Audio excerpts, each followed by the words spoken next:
right, hello everyone, and peace of Christ to you all again. Let us not to waste time and see the jewelries of Allah and how those Muslims, they always help us to expose their cult.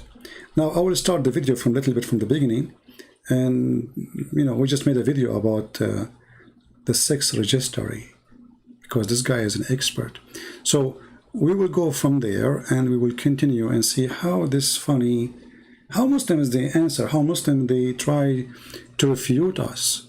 They do really refute, or they play games and they are ashamed of what their God teaching. Let us hear together. One video, it popped up. It was because you mentioned Christian Prince. Okay. And you said you challenged him to a debate. You said you debate anyone. So anyone. So we decided. We know Christian Prince is not going to come down. Okay. He's not comfortable revealing his identity. Why? But I mean, you're here. Nobody's. That's a good question for Christian Prince, right? That I mean, you guys are here. Anybody harming you? Anybody attacking you? I don't think that's the. I mean, I don't know. I couldn't speak. Is he like on a sex registry somewhere? Like, is there a problem? Yeah, brother, sex registry. Yeah, you know what happened? I don't know this, brother. I found out that if a man he had sex with someone under the age of 14, he will be in sex registry, or actually even between 14 and 17, and he will go to jail for a long time in USA, brother. And for sure, I will never do such a thing. But your prophet did. You see, you live in America, right? So I want to ask you, do you respect the law of America, or you coward, you will say, ignore it? Which one, as long you are the one who mentions sex registry. Hey, by the way, why Christian Prince, he don't show his face? Is he in sex registry? And why it come to your mind such a thing, unless you are a perverted man like your prophet? This is the Department of Justice saying, if a man have sexual relationship, adult man, with someone, even if she is between the age of 14 or 15 or 17, he will go to jail and he will be in the sex registry, and he will be considered as a person who practiced sex trafficking. My friend, this is your prophet, not me. I will never do a thing. I never even have a ticket. Never have a ticket for driving, you coward. I'm a person who served. I joined the army of USA. Who are you? You are a potato, coward. So, because they cannot refute Christian Prince, why Christian Prince don't show himself? Is he in sex registry or something? Expert. You are the expert in sex registry. You know, there is a hadith here. It says that Aisha, she was a child. Not only she was 6 years old playing with her dolls, even it says that even at the age of 14, still she did not have her period.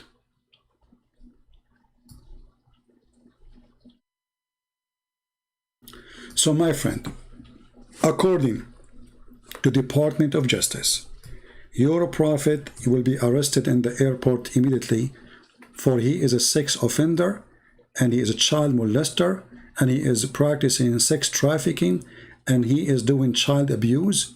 In the top of that, he is a rapist for a child, and she is a minor. So when a Muslim speak about sex registry, watch your mouth. It is your prophet, the best man of Islam, is the one in the sex registry, not us. Now, let us go back to the topic. You see, because they cannot refute me, so they try to, shallow, trashy talk. Is he in sex registry, brother? Do you think I am like Muhammad?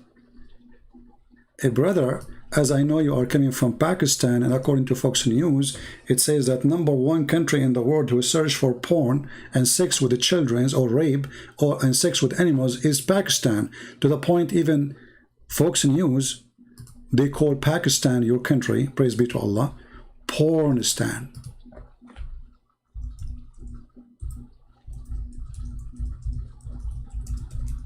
And I don't like to say things without proofs.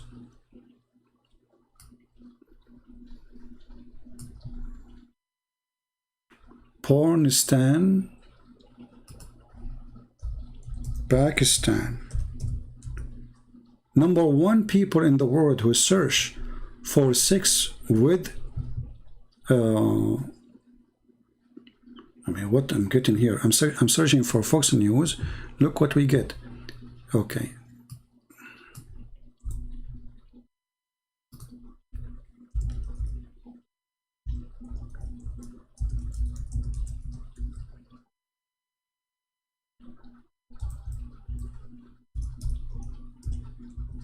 And that explains why you are speaking in such a manner. Here we go. This is Fox News, my friend. It's not me. And Fox News, they get it from Google. And you know, Google, they hate Christianity, my friend. You know that, right? So, #1 nation for sex search, call it Pornistan. And what they search for? I mean, you can read the article yourself. Sex with the children, rape, sex with animals, sex with donkey. I don't know what to say. I'm really, I don't know. I'm really worried about you. #1 search in Pornistan is sex, camel sex, rape video, child sex video. This is your country. So as you see in America, we have a law. If someone like Muhammad, he arrived to the airport, we put him in sex registry and he will be arrested, and whatever he move, we send a letter to anyone in the neighborhood says Muhammad Rasulullah, he is a sex offender, he's a child molester, he is a neighborhood, watch your children's. And if he rape a child, he will stay in jail forever, and mostly actually he will not get out, because even the criminals, they will not let him live. So this is the situation of your prophet, the prophet who have sex with children. So why are you trying to insult me, my friend? Shame on you. Now the Muslims, all of them, they will be upset from you, because if you did not speak in such a way, I will not be mentioning this. But sadly, you force me. The prophet, he married me at the age of 6. I mean, this is, and you will say to us that Aisha, she was a woman at that age. And actually there's a story says that Aisha, she raped the prophet. The prophet was naive. He was 54 years old. Aisha, she asked him to go to the dark room, and she told him, if you take off your pant, I will give you candies. And the prophet, he is so decent, he do not know what's going on. So he took off his pant, and then she told him, okay, now if you show me something between your legs, I will give you more baklava. The prophet, he said, okay, I will show you. Then Aisha, she jumped on him and she did what she did, and all of us, we knew the rest of the story. And not to forget that Allah, he made Muhammad see her in his dream. I was wondering what he was seeing. Someone, she is 6 years old. Allah told him in the dream that you have to marry Aisha. And you are talking about sex offenders and sex registry. Mut'a boy. Now we go to the video. This topic is already covered. You can watch previous video and see how Muhammad is totally a perverted man with all the proofs and reference. Now we go here in the video, and now this guy, he will show us his knowledge. He's very knowledgeable, by the way. I mean, we have to admit, knowledge is all over the place. With showing his face, I show my face. I don't have a I know a problem. lot of You're here, Yeah. face, but right? So why would he be ashamed of showing? My friend, I'm not ashamed. If I am ashamed, I will not be exposing your prophet, and I will not write for books. There's no coward will write for books about your filthy prophet, and no coward will dare to say filthy prophet. Only coward, they will never dare to do so. And you are a potato. I challenge you to say in the middle of America that we have to do jihad against America, which is the Quran is teaching you. Isn't it the Quran says in chapter 5 verse 51, take not Christians and Jews as friends? Do you pay tax? If you pay tax, you are one of them. Do you accept the president in the White House as a president? If you do so, you are one of them. Do you carry an American passport? If you do so, you are one of them. That's what the Quran says. But you are a potato and you are a coward and you are ashamed of your Quran. This is why you stand there. You don't dare to mention what your Quran teach about not to take the Jews and the Christians. I challenge you in the place next week where you're standing now to shout clearly, the Quran says, take not Christians and Jews as a friends. They are our enemies. We should do jihad against them. Do it if you are a man. Or maybe you are ashamed of your filthy Quran. You are just a little tiny coward who don't dare to preach his book. Actually, I have another challenge for you. Do you dare even to take my book with you to Pakistan? Just take it with you in the airport. Let us see what they will do to you. Take one of my books, Deception of Allah, Quran and Science, Sex and Allah, whatever books you want. Take them with you in the airport and let us see what they will do to you just by carrying my book. You are a potato. And that's why you don't dare to get close to me. So now let us go to the topic. Let us see. Answering if you let me speak. Okay, okay, look. You see this? You see this? Let's just see this? He's just clarifying the question. Let's Sure. be clear what the question is, and then I'll let you talk. Face, eyes, hands, shin, foot, or feet. No. Does he have those attributes, those qualities? And I'm not asking you to describe what those qualities are. Are you done with your question? My question is, does he have multiple attributes? You see why you're not letting me answer, right? He's Okay, thank you. So can I speak? Okay, so as I listen to you, please listen to me, okay? Allah is one, indivisible, okay? Al-Ahad, He is the one that is one without two, okay? He has sifat that are all His. And sifat? Can I finish? I'll explain it. No, I don't need you to define it for me. Thank you. I'm asking you to. I will. Okay. See, when I asked you to let me speak, you interrupted me again. But if you just let me, don't be insulting towards me. Let me speak. You're being insulting. All I'm asking you to do is. Am I being insulting or am I trying to answer here? Well, Would? No, actually you are not answering. The question was, Allah have hands, Allah have feet, Allah. Who care if Allah He have description? This is not the question. This is why they are not interrupting you. They are trying to correct you because you are trying to play a game that you understand the question in a different way. When this is not the question. They are asking you, do Allah have parts? So you start saying Allah have description. But this is not the question. And when they try to correct you, you play a victim as usual. Oh, see, they will not let me talk. But this is not the question. You are answering a question they did not ask. Always, they play victims. And they avoid the question. Am I trying to answer or am I being I insulting? think he just wanted a lot of. Look, if you want my answer, you have to listen to my answer. Yeah, I'm just explaining what he's saying. A lot of your viewers are going to be familiar with terms that our viewers might not. I'll be explain familiar it with. if he lets me. Yeah, okay. So you need to know. I need you to explain it. When you speak, I'm going to listen. When I speak, you can listen. And then if you would like to get a clarification after I'm... See, again, look at this, right? He doesn't want me to speak. You idiot. I mean, this is a conversation post, people talking. What's wrong with you? You see how right away he started to jump a victim? He's a victim again. He will not let me speak.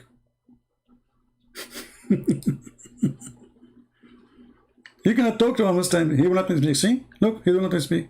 Okay, speak. We've already agreed. Let your audience see this. We've already agreed. That you won't let me speak. Won't tell us what's I will if you listen. Okay. Go ahead. If you need a clarification afterwards, please wait for me to let finish and then ask me to clarify. Is that understandable? Can we have a civil discussion here? There we go again. See, civil discussion. The followers of a perverted prophet who said, if somebody he mentioned his parents or his inheritance from previous time of Islam, tell him and go bite the penis of your father. Where was your prophet in his ethic and the prophet of biting penises? At least Anton, he did not say to you, go and bite the penis of your father. He is saying to you, this is not my question, and let me explain to you my question. So you don't want him even to explain the question in order to answer him. You jump to answering the question without even hearing the question. But you know the question. But you play dumb because you don't want to answer it. And I will show that. You just asked Okay. the question, I answered. Your own buddy is telling you let him answer, bro. Let him go. what he said. Thank you. Thank you. him At answer least it. you want to hear it. Okay. So when you talk about sifat, they are of Allah's characteristics. They're not divisible. You cannot take the hand away from the face. They are all a part of Allah. Okay? Part? They are all parts of Allah. Did you hear it? They are all parts of Allah. But that this is mean they are not description. Those are parts. They are physical parts. There's a huge difference between description and physical parts. So now, because they keep pushing him to talk about the part, he fell into the trap. He's a fool. He just mentioned the word trap, or word part. And right away they will say to him, did you say part? Yes. Okay. Sifat are characteristics. You understand? For example, this is a gentleman named David, right? Now, this is your face, this is your hand, this is one. If I cut your hand off, it will not exist anymore, right? Because that is now cut off from your body, right? This is you, understand?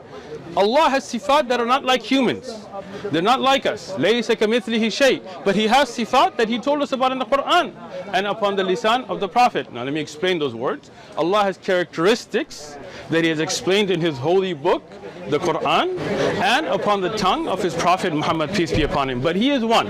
He's not divisible. He doesn't become into parts, not Legos. That is not the way it works in Islam. Okay? Now, any terms you didn't understand, No, Anthony? I understood the terms, and I Okay, think just want to be clear. defining them for the sake of the audience. But Excellent. Here's my question. At one point, you said he has sifat. These are attributes, characteristics, parts of him. Yep. They're inseparable from him. Yep. But you referred to them as parts. So do you believe? I did not. You did use. He did not. He did not refer to them as parts. Did you hear it? He did not refer to them as parts. I mean, you idiot. And this is a video recorded by them. You did not refer to them as parts? Shall I play the video again? I did not. Like what? You did not? Of the Prophet. Now let me explain those words. Allah has characteristics that He has explained in His holy book, the Quran. At least you want to hear it. Okay. So when you talk about sifat, they are of Allah's characteristics. They're not divisible. You cannot take the hand away from the face. They are all a part of Allah. Okay? Part? After a few seconds, he will say, I did not say part. I mean, it did not take him, did not even take him like the second day. I mean, this guy is the same as Muhammad. He say Quran in the morning, he forget it afternoon. He's worse. You just said that. Yes. Okay. Sifat are characteristics. You understand? For example, this is a gentleman named David, right? Now, this is your face, this is your hand, this is one. If I cut your hand off, it will not exist anymore, right? Because that is now cut off from your body, right? This is you, understand? Allah has sifat that are not like humans. They're not like us. لَيْسَ كَمِثْلِهِ شَيْءٍ. But He has sifat that He told us about in the Quran. How he have a description, nothing like anyone, and then you say Allah have a hand. The second you say a hand, Allah is using words we use for us, for our hand. So it is Allah who's making Himself look like us, not us making ourselves look like Allah. When Allah He says He have a face, that means Allah have a back. When Allah He says He have a foot, that means Allah He walk. Because this is what foot does. When Allah He says He have 5 fingers, and then you say, there's nothing like Allah. Who care, my friend? Nothing like me too, and nothing like you. According to science, every single one of us is an individual, but doesn't make us gods. If nothing like me doesn't make me God. According to science, even identical twins are not the same exactly. Even every flicker of snow, there's none is the same as other one. You see how much snow we have? Not a single one is the same as other one. Does that mean snow is God? So stop saying nothing like Allah. We got that one. But they cannot explain to us how Allah have a body parts. And now he will deny that he said parts. and upon the lisan of the Prophet. Now let me explain those words. Allah has characteristics that He has explained in His holy book, the Quran, and upon the tongue of His Prophet Muhammad, peace be upon him. But He is one. He's not divisible. He doesn't become into parts, not Legos. That is not the way it works in Islam. Okay? Now, any terms you didn't understand? Okay, Allah is one. So how the Quran says, Allah He say in the Quran, if we like to have a partner as a wife or to have a son, we will take it from us. I challenge this Abdul, who he claimed he can answer. And by the way, he never answered anything. This coward, he avoided me totally. He made a video saying he want to challenge me to debate me because the Muslim keep harassing him, saying, hey, can you stop this guy? He is making a lot of Muslims leave Islam. So look at this. This is the Quran. Allah is talking, not Abdul in America, who do not know how to say his prophet name correctly. Have we intended to take a pastime, a wife, or a son, etc., we could surely have taken it from us. Okay. When we say the Muslims, hey Muslims, Allah, He keeps saying we. They say Allah speak about Himself as a majestic king. But you know what? When you say that, that will even make it more funny. Because when a king, he say we, he speak about the authority which is given to him by the crowd, the ministers, the generals, etc. So we. Allah was given authority by who? Secondly, if it's not fit for Allah to say I, it's better for Him to say we. Obviously, Allah is in favor to be more than one. He is jealous. He wish, but He cannot make it. In the same time now, if Allah, He keeps saying we, and now He is saying us, but He's talking about having 6 partner, and then us is who? If Allah want to take a wife and you say to us mean Allah, that's mean Allah is going to marry Himself. And then He is going to do boom boom with Himself, and then He will deliver a baby. Because the verse is so clear. It's talking about taking lahu. Lahu in the Arabic language mean a woman. The translation here says take a pastime. So lahu in Arabic means fun, by the way, fun. Like when you have fun. So the Arab, the Islam insult women and they call them fun. So if we want to take a fun, which means a woman, this is why the translation is saying between 2 brackets, i.e. wife, so he can have a son, we surely have taken it from us. And then here you notice the translator, he says taking it. Did you notice it? Taking it, not taking her.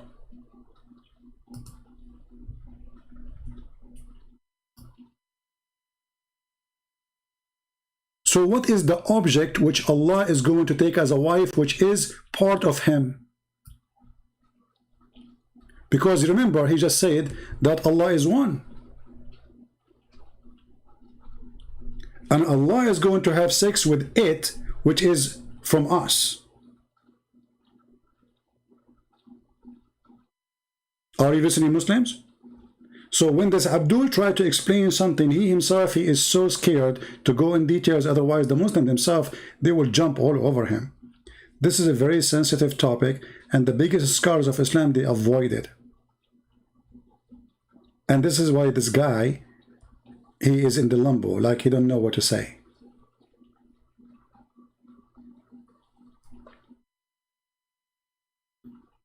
Someone saying what if it's a man. No, it cannot be a man, because here the word the pastime translated is the word lahu, which is a woman. And here we ask a question, is Allah is a male or female? Obviously Allah is a male by gender too. The Quran keeps saying it is He, and now Allah is speaking about taking a woman as a partner. Do you see it? So when those Muslims, they try to prevent us from making a question clear, they are trying to prevent themselves from making a mistake. Because the more you make it clear, the more it's going to be embarrassing. We go back to the video so we can laugh more.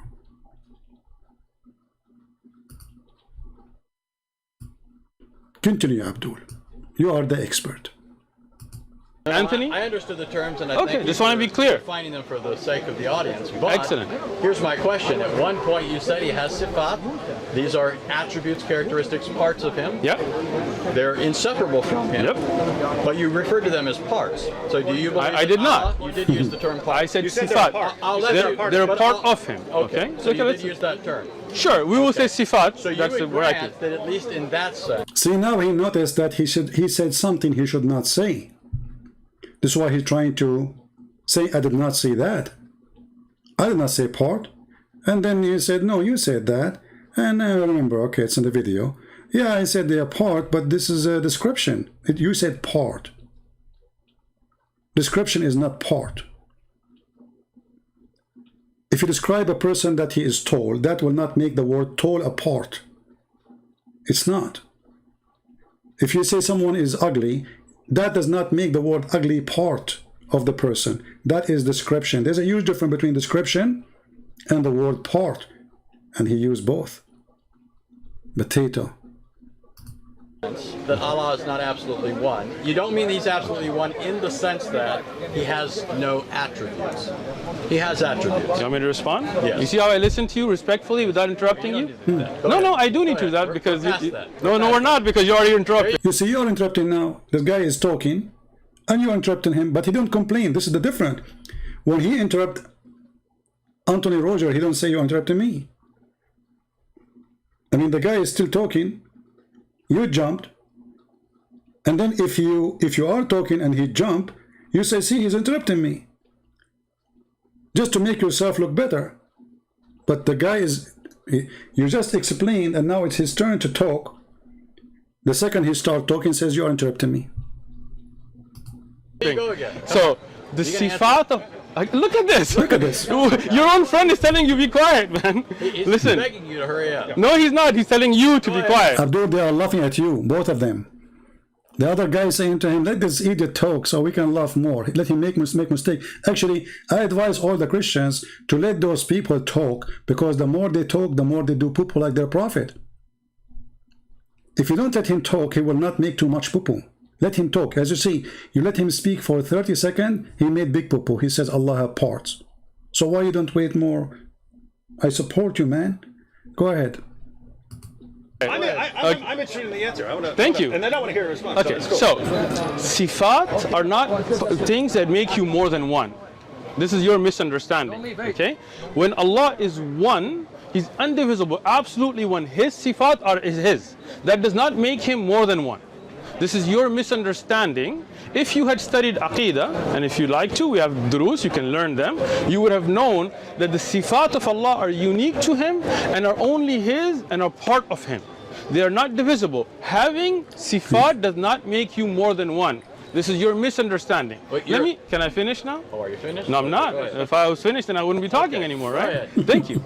Now, if you look at any object in this worldly things, right? Like, I mean, I'm giving you just a worldly example, right? If you look at a tree, right? A tree is one. If a tree has leaves and fruits and all of that, that doesn't mean that the tree is more than one. Now, if the fruit breaks from the tree, it's no longer a part of the tree, right? Now it's no longer a characteristic of the tree itself. Understand? Allah is one. He has sifat, but that does not make Him more than one. Are we clear? So what this tree thing about you mentioned, what does that mean? First of all, let us show you again how this guy is a fool, and obviously he did not understand his religion. If we go in the hadith, we will find this. Let us go there.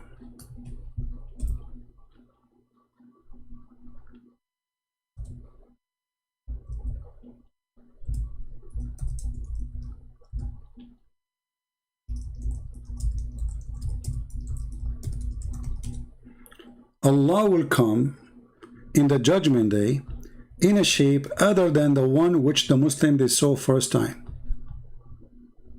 And remember carefully here, this is not in description other than, it is in a shape. Let us, okay. And this hadith is very sahih, this is very authentic.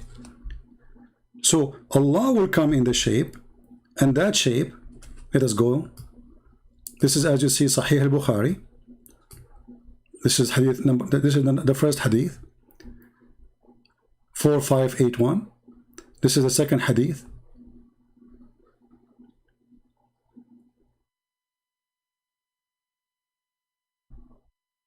6573.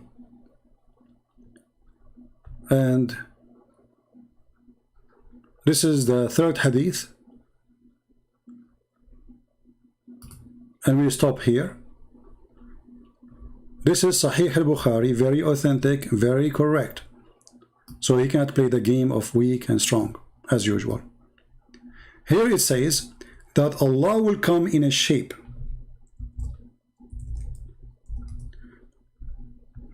other than the one which they saw first time. Remember, he said, if a fruit fell off a tree, this fruit is no longer part of that tree. All right. So now Allah, he come to them in a new shape other than the one which they saw first time. Question to this Abdul, which he will never answer. What happened to the first shape? Any Muslim can answer us? The Almighty will come to them in a shape other than the one which they saw first time. And Muslim, did you see Allah first time? That is a question which they cannot answer to. And he will say, I am your Lord. And they will say, you are not our Lord. Here, that's mean that not only Allah shape changed, even Allah description changed, to the point Muslims could not recognize him. So even the description of Allah is not eternal, is not fixed, it's flexible. And this is proven in front of you. Allah is not a fixed person. Allah is not one thing and he is the same thing forever. Allah is a changeable character, and he changed his shape to the point the Muslims, they will think he is shaitan. Read carefully. And then it says, they will say to him, you are not our Lord. In different hadith it says, and we seek refuge by Allah from you. We seek refuge by Allah from you. My friend, somebody wanna call me, it's okay. You stop posting in the chat, he will call me. He's a kid. Here we go. Look, they're the guys who claim to be Sheikh. They don't dare to call me. This kid, he wanna call me? Potatoes. He will call me, he will say to me, Christian Prince, you're a liar. We got it. So stop posting, this guy wanna call you. They are a bunch of kids. Bring your sheikh, let him call me, and then I will take him. Bring me someone with long beard so I can, you know, clean my shoes with it. Or bring the shape of Allah. We are looking for his shape. So the Muslims, when they see Allah and Allah come to them, let us see different hadith. And Allah come to them, the Muslim, they will deny that this is Allah. Why? Because obviously he looked like the devil. To the point they say to him, we seek refuge by Allah from thee. Ask yourself, what is the reason for them to say, we seek refuge by Allah from thee? What happened to the shape of Allah? What the Muslims don't like about this shape, to the point they think that he is the devil himself.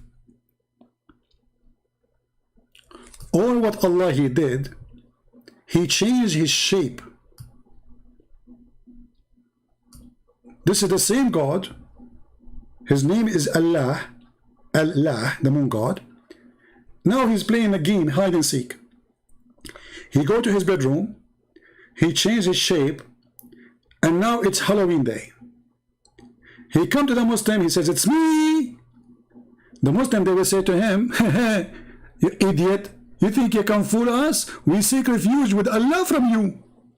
Which means the Muslims, they accuse their God to be the devil just because he changed his shape. So when this coward, he says, lying, that Allah have description and nothing like Allah. Well, if nothing like Allah, already we have two Allah, because we have two descriptions and obviously they are the opposite of each other.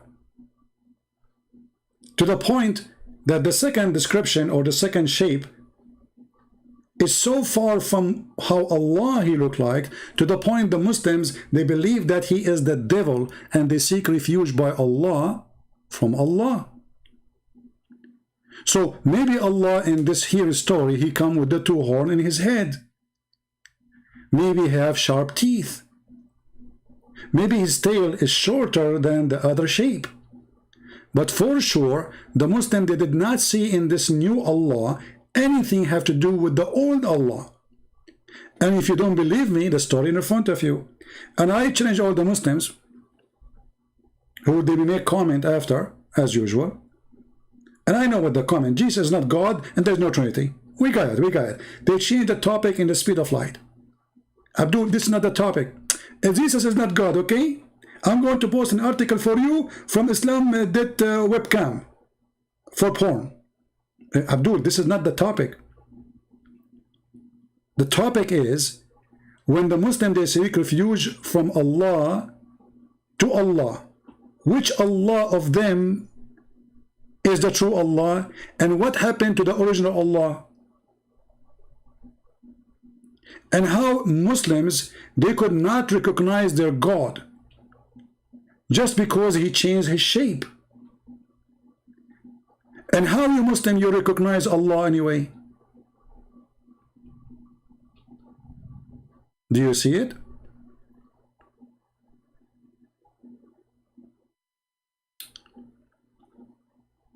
So those potatoes, when they claim that they have answer and they want to describe for you that Allah is one, they always fail. The Quran says if Allah want to take a partner, he is going to F himself.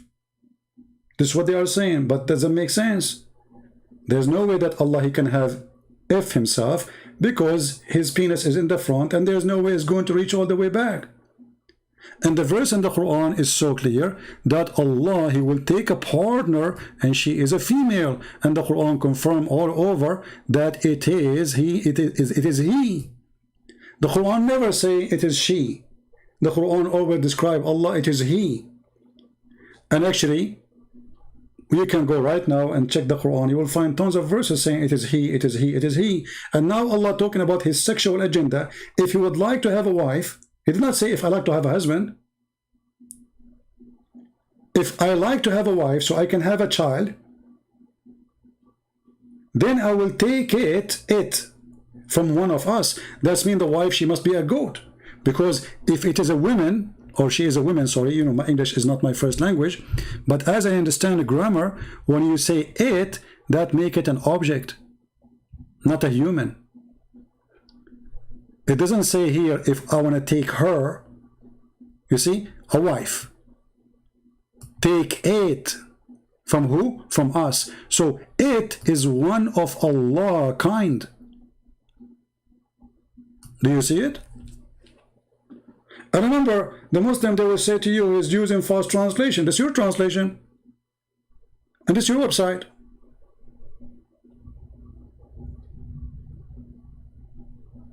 Anything is embarrassing,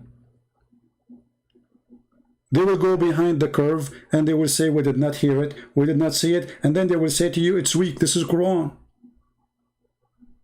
And the hadith we showed you about Allah changing his shape, this is Sahih al-Bukhari, and this hadith reported many times, which not only means it's authentic, it is mutawatir to the top level, repeatedly mentioned by Muhammadan.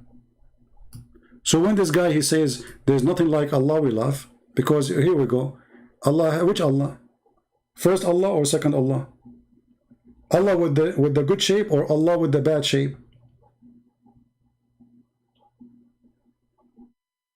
And then Allah, he come to them in the shape they know.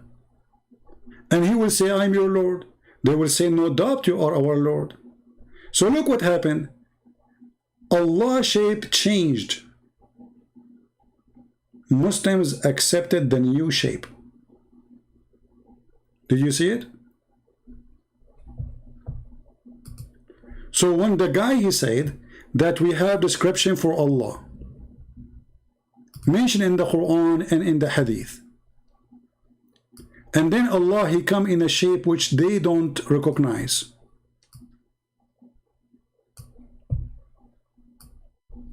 What is the description of that Allah who you cannot recognize?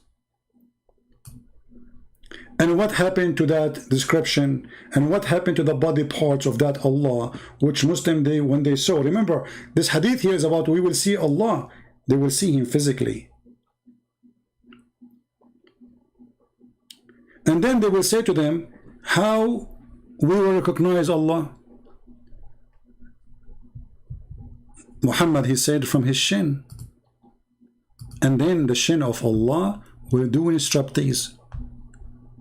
Have you ever heard of a religion? They will recognize their God by his shin. Shin. I'm really curious to know how that can happen. Shin. Interesting. Do you know any sign which you can recognize him? And remember here again it says him, not her. Allah is a male. And yet they say to us nothing like Allah. Well, I'm a male too. Muhammad is not. They will say the shin, and then Allah will uncover his shin. Do you see it? So if we ask this guy, when Allah he come in the first time, how come the Muslim they could not recognize his shin? That this is the true shin of Allah. Obviously Allah he changed how his shin looked like. And remember, the whole hadith here speak about seeing Allah, the same as you see the moon and the sun. We said, oh Allah, apostle, shall we see our Lord in the day of resurrection? He said, do you have difficulty in seeing the sun and the moon when the sky is clear? We said no. He said, so you have no difficulty in seeing your Lord. So we are talking about Allah as we talk, seeing Allah as we see the moon, which is physical object, and the sun, which is physical object. And then we speak about Allah's shape. And Allah, he have two shapes at least. And then how we recognize Allah? Allah will uncover his shin, striptease time. So when this guy, he avoid the question going left and right, keep saying Allah is one, and Allah is one what? Is it one shape or two shape? Is the first shape is the same as the second shape? Is Allah a transformer? Or Allah, he come in a new shape, which means he killed the first shape, or he take it off? Those questions Muslims they cannot answer. He never revealed his shin. I mean, isn't it you funny, Muhammad Saeed? You are a guy who speak about me in the chat when I am not here. You say, Christian Prince, if you ask him what his sect, he will not answer. I don't have a sect, you idiot. Anyway, go, I answered you. You say that Christian Prince, if you ask him about the Bible, he have no answer. Call me, let us laugh. And now you are saying that he never revealed his shin. So how you know this is his shin, you idiot?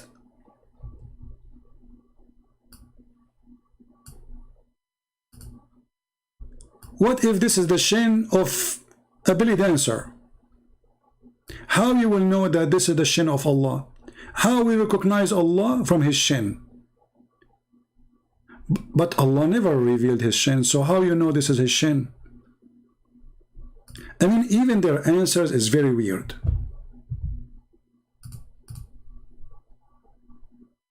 Brother, Allah never revealed his sin. Well, I'm so glad he did not.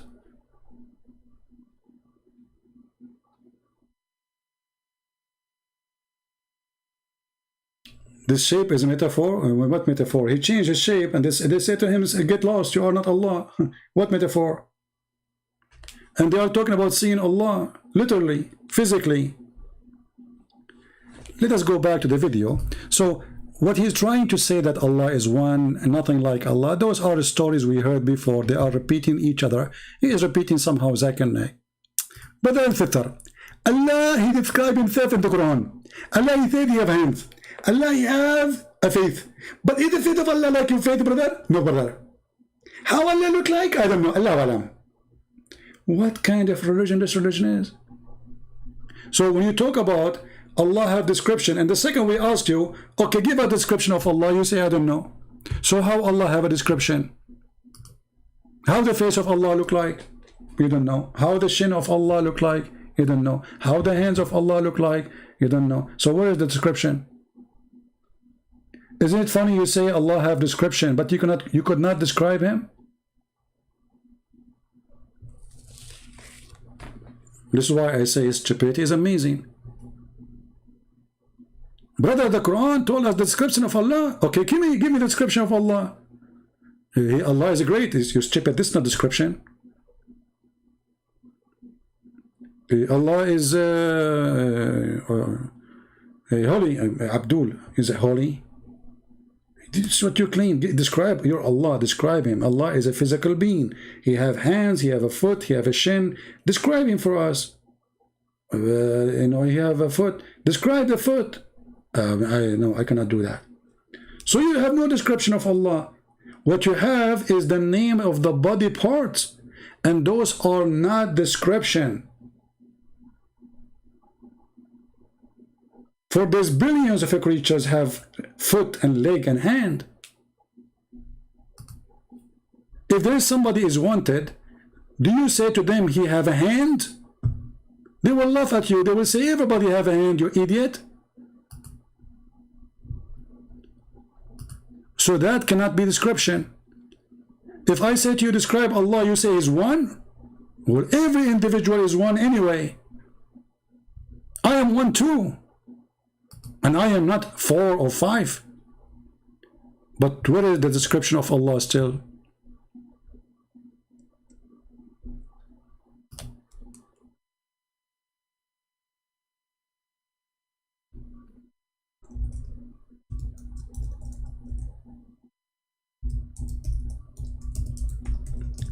If we ask the sheikhs how Allah looks like, okay, let us go here and see how Allah looks like.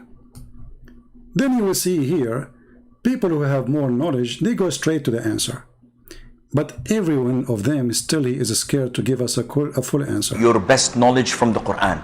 Don't devote 5 minutes a day, 10 minutes a day to the Quran. No, devote more, an hour and a half to recite the Quran and to learn what it says at the same time. Now, in the Quran, Surah Al-Rahman, Allah Azza wa Jal says, وَيَبْقَى وَجْهُ رَبِّكَ ذُو الْجَلَالِ وَالْإِكْرَامِ. Everything will be perished except Allah Azza wa Jal. And here Allah Azza wa Jal is referring to himself by saying that his face will remain, which means Allah Azza wa Jal subhanahu wa ta'ala will not perish. He is the first without a beginning, and He's the last without an ending.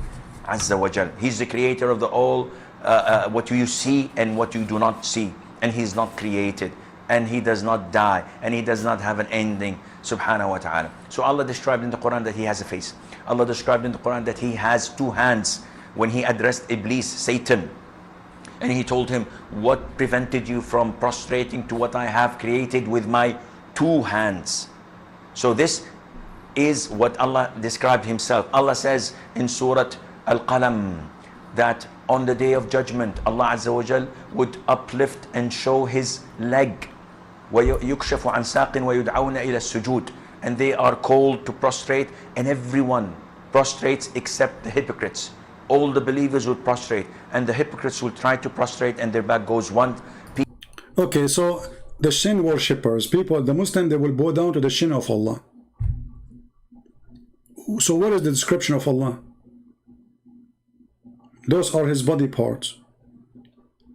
This is why when you talk to a Muslim and you let him talk, he will speak forever. You have to interrupt him to force him to answer the question. Otherwise, they will never answer a question.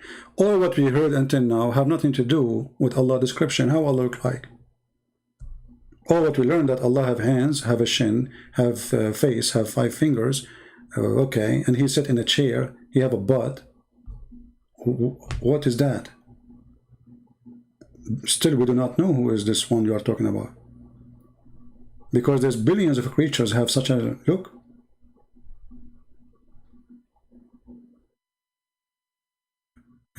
A monkey have 5 fingers. He have legs. He have a face. You have a shin. Cannot be a description of God. This is a God. He mentioned his body parts. But here you ask yourself, you see the Muslim, they rejected Jesus, for he come in the flesh of a man. He have a look of a man. He have hand. He have a shin. He have a foot. He have a face. Okay, they say to you, well, how God can be like that? But then we find that Allah is the same. And not only Allah is the same. Actually, according to Muhammad, Allah, he looked exactly like the Messiah. If we go here, you will see Muhammad is worried that the Muslims are going to think that the false Messiah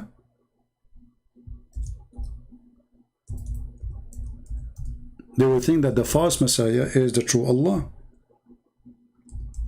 And then he describe how the false Messiah looked like. All those hadith about the same story. And here Muhammad, he described, and as you see, this is Sahih hadith. Muhammad, he said to them, I have told you so much about the Dajjal that I am afraid that you may not understand that the Dajjal, not Antichrist, the Dajjal is the false Messiah. The Dajjal simply, the Dajjal word mean kadhab, a liar. So the Masih Dajjal is the false Messiah. Translation of Antichrist is false translation. Muslims do not have Antichrist. They have false Messiah. So this is a person, he will come and he will claim to be the false Messiah and he will do miracles. Muhammad is worried. I'm afraid that you may not understand that the false Messiah is short, hinted, woolly-haired, one-eyed, and eye-sightless, and neither protruding nor deep-seated. And if you are confused about him, know that your Lord is not one-eyed. What is that telling us? Muhammad is afraid that the Muslims, they will think that the false Messiah is Allah. But hold on. If Allah is not a man, why Muhammad is afraid that those Muslims, they will think Allah is the false Messiah? This guy is a man. And Muhammad, he did not deny that Allah have a physical look like a man. All what he said, that guy, he have a problem in the right eye.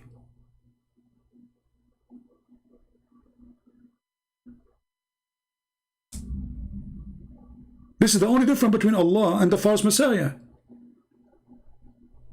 The rest is the same. So when those liars, they say to us nothing like Allah, look, this is your prophet, and is that a weak hadith? No. Bingo. So what is the only difference between the false Messiah and Allah? Look, one eye. The rest is the same. Are you going to say to me, I am fabricating the meaning? It's in front of you. Muhammad saying, you need to know, I'm afraid. I'm afraid what? You might not understand. I mean, look at this stupid prophet. He told them too much about the false Messiah. Okay, after too much, still you need to tell more. And you are worried more. That they will not understand and they will think that Allah is the Messiah. This hadith, to be accurate, it should say, you should know that the true Messiah look like this and the false Messiah look like that. Correct, guys? Because remember, this person is coming to claim to be the Messiah. So why Muhammad is worried about the Muslim thinking that this is Allah, unless the Messiah is, the true Messiah is the true God? This hadith obviously saying that the true Messiah is the true God and the false Messiah is a false God. So be careful, the true God look like the true Messiah and the true Messiah don't have a problem with his right eye. The false Messiah, who is not the true God, he look like this. Otherwise, I change a Muslim to tell me, what is the connection between Allah look and the false Messiah? Remembering that the false Messiah will say, I am the Messiah. He will not even say, I'm Allah.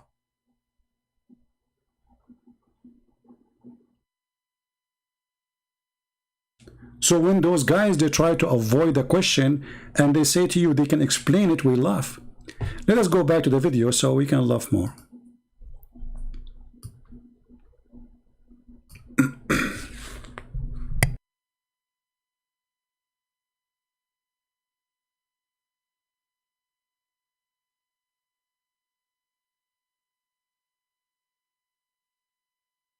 We're clear on the fact that you're saying he's one in some sense. No, I didn't say that. I do not agree that he's one in every sense. If you are saying he has actual attributes, you use the analogy of a tree.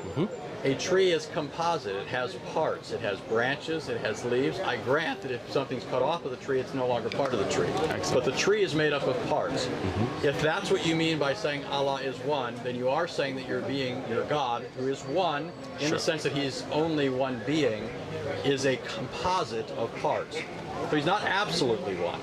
Can I finish? There is diversity in unity in your deity. Is that true? No. Can I explain it now? Go ahead. All right. I give you the example of a tree, and as I said in the example, it's a worldly example to show you that something that is connected is one. When it breaks, it's no longer one, which we have agreed to now, right? You said that if it breaks away, it's no longer going to be part of the tree. Okay, I'm glad we agreed to that. When we talk about Allah, as I've said repeatedly, He is one, and He does not divide. Okay? This is unique to Allah. Allah is uniquely one. He is only one. His sifat do not make Him more than one.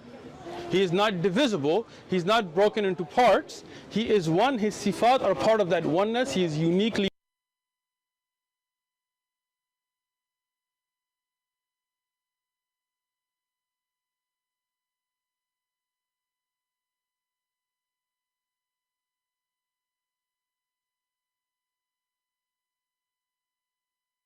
one. Right. See, I like David. David got yeah. All you're saying, though, is that he is a composite being that cannot be divided. The sifat cannot be separated from him. I'm granting that. You're still saying he's a composite being. Okay. There's no objection here yet. I'm just saying. Could I do just you offer grant clarification? Sure. Yeah, because you grant that? Yeah, what I'm hearing. So, if you, as you pointed out, a tree is one tree. Okay. A tree is one tree, but you could say the tree is one in the essence of being a tree or something like that. Okay. But it's more than one in cells or leaves or something like that. So it's a kind of unity and plurality or something like that. So I think all Anthony is saying is Allah like that, in that he's one in essence or nature or something like that, but more than one in attribute or And I'm not objecting something to that. like that. I understand. I'm not objecting. yeah, I'm just clarifying. I'm That's going to where we listen are. first. Yeah. So that's not an objection. So it's not like you need to think. I'm just I don't listening. think you'd be. I don't think you'd be dishonest. So that's not what I'm suggesting here.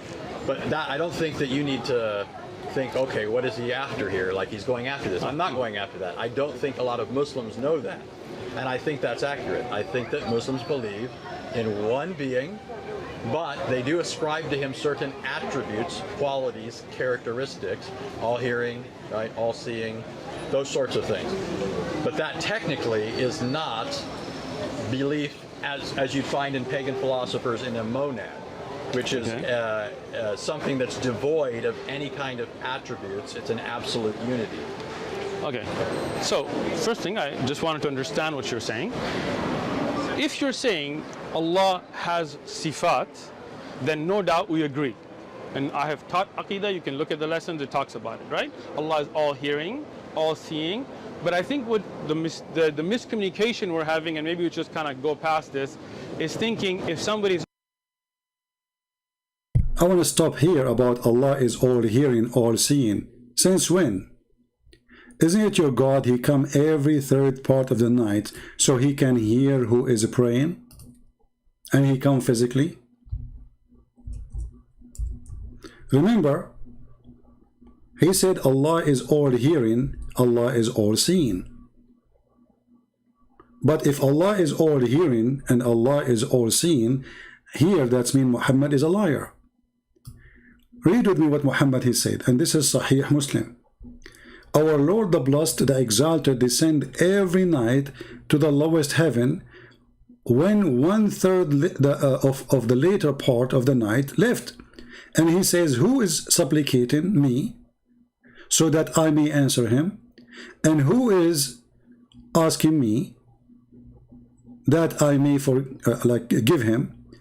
And who is ask forgiveness so I may forgive him? If Allah is all hearing, as this Abdul was trying to fraud an answer, to fabricate an answer, then why Allah, the poor Allah, have to come every third part of the night asking the same question? Who is asking me? Who is praying for him? Who's praying for me? Who is asking me for forgiveness? If Allah is all hearing, Allah, he can hear whatever his location is. Allah, he leave his throne or his chair, which is carried by 8 goats, which additional proof that he is physical. And even many books says that the goats or the angels could not carry Allah because he's so heavy. So Allah, he helped them when they carry him, which is very funny. I mean, is that the chair is so heavy or Allah? So Allah, he come down every 3rd part of the night. Is that because he is all hearing or because he have no good reception? Any Muslim? What is the reason? Okay, Sam, just please wait, my friend, because we need to finish getting busted. I will take you later. Forgive me, please. If Allah is all hearing, you guys, I am all hearing. And then you talk to me and say, huh? What are you saying? Huh? Okay, you are too far. Let me go down. And then I go down to the heaven number 6. And I say, like, what? What you saying? Okay, hold on. I'm going to heaven number 5. And then, hello? What? You know what? I'm too far still. Let me go down one more. So Allah, he keep going one more, until he is in the lowest heaven.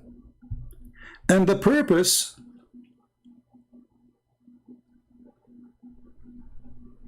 to hear you. Guys, did I lose my connection? I think it's working, no? It's working fine from my side. So this is an answer for the lies when they say that Allah is all hearing, Allah is all seeing. For obviously Allah, he don't hear, and Allah, he do not know, and Allah, he don't see. And if I'm wrong, refute your prophet. And remember, this is Sahih Hadith.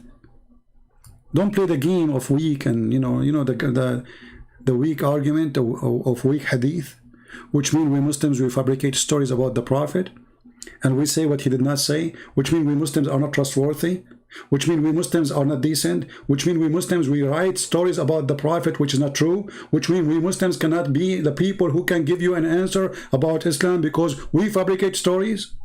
This is what they meant when they say a hadith is weak. They are saying to you that we Muslims are not trustworthy because those who wrote the hadith are Muslims, those who collected are Muslims, those who reported are Muslims, and those who taught it are Muslims. And yet they come to us and says this is not true story. And it was true always for centuries. But today it's embarrassing. The internet is making revolution. So when this kid, he says Allah is all hearing, well, I say to you, if Allah is all hearing, he will not change his location. And not to forget to mention that as you see here, Allah, he go inside his creation. Allah go where?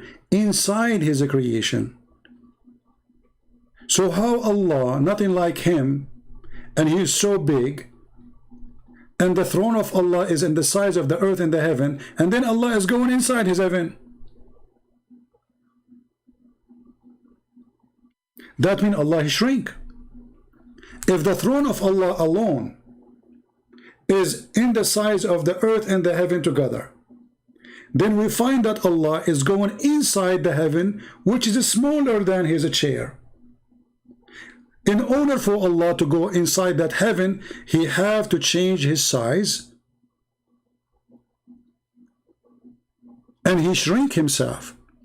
So we can say Allah the shrink, or the shrinked Allah.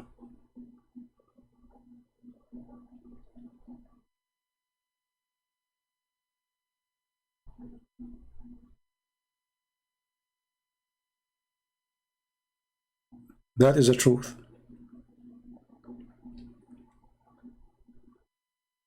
So when they lie, they say Allah is all hearing. We laugh.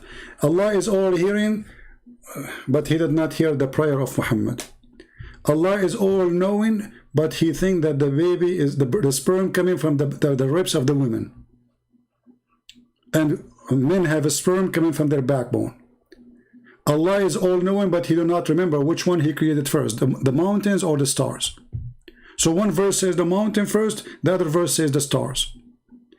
So when those kids, they say Allah is all-knowing, we laugh. And we prove it with reference, not with speeches. Notice here, until now, this kid, he did not even show us one reference of what he is talking about. Isn't it weird? All of this is just a talk. He said, she said, I say, listen to me, let me answer you. But he did not quote one single proof and statement of what he said. Yet we are the one who is shown in the screen, not one, not two, not a three. Every few seconds he says something, we get him busted with reference, not with a speech. Continue, Abdul. It's all hearing and all seeing and all knowing, that can somehow make them components that could be taken apart or not a whole as one. I don't think having the ability to hear everything and see everything makes Allah, where Allah is not wholly one. Okay, so, but anyway. So let me, go ahead. Can I ask? So, but you would say that his hearing is not his seeing. Yes. Right. So these are distinct attributes. So we are talking of one Allah. Right. So Allah's And one, but he has these attributes. And these attributes don't leave him. Okay. Now that's where I'd like to go after that. Okay. So I mean, you asked me about Islamic Aqidah, right? In Islamic Aqidah, Allah, His attributes are His. He can I finish? Yeah. Man, you are. You drank a lot of coffee this morning or something, man? No. Yesterday we were talking to Hebrew Israelites and it turned into a... My friend, Allah attribute is His. Look at the genius. Allah attribute is His. So, you just said Allah attributes. So I have a news for you, Anthony Roger. Allah attribute is His. What the heck is that? What kind of conversation this conversation is? My attribute is mine too. That's why it says mine attribute. Stupidity is amazing. A shouting match, so his aggression's a little amped up. So hold on, Anthony. You're not talking to Hebrew Israelites. Your aggression needs to get toned down. That's not aggression. Right? Look, your friend that's with you just called it aggression. Yeah. So don't tell me. He was talking to Hebrew Israelites last night. You guys video this, right? David is telling you it's aggression, so please tone it down, Anthony. From your friend. He's helping. Your friend is telling you calm down. Why don't you listen to your... Look, this is now, just change the topic and, go around it, and no reference and no teaching. It just has speeches, and now that you have aggression as if the guy is grabbing him from his neck. Your friend that came with you. You look like you're ready to jump over the table, man. Right? I like David. I don't know. How come we haven't met earlier, man? Anthony, I can tell you were a crook. Right. I can tell you were a shooter. Oh yeah, still am. Let's go. You're crook. So that's what they called you, right? Go ahead. What?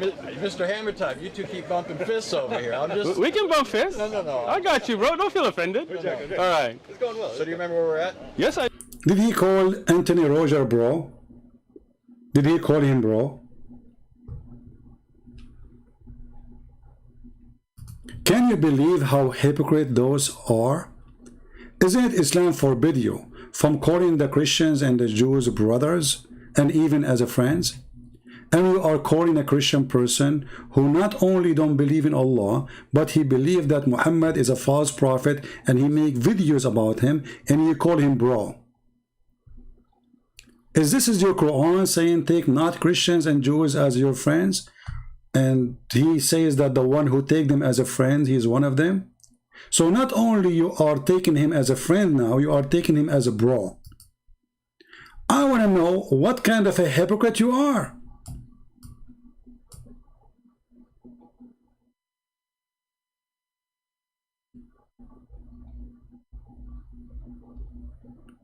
I mean, I don't know how to answer you, man. I mean, every few seconds you say something, you make poo-poo. How I'm going to finish this video? You are calling Anthony Roger, bro. Hey Muslims, this Sheikh is the brother of Anthony Roger, and he is the one who teach you Aqidah, the knowledge about faith. Is that a taqiyya in the street of America? Or you mean it? We challenge him, if he ever dare to make a video to respond to me, to say how he can call him bro. Or he will say, I don't mean it. We lie always to Christians.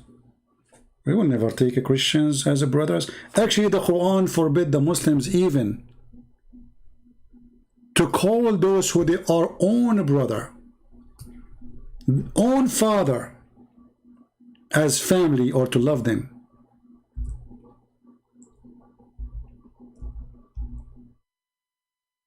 The Quran says you will not find one, just one, in chapter 58, verse number 22, from those who love Allah or those who believe in Allah. Make a friendship with those who oppose Allah and His Messenger, even though they are their own father or sons or brothers.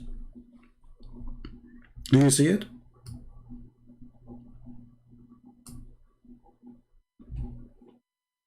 So which Quran this person he practice?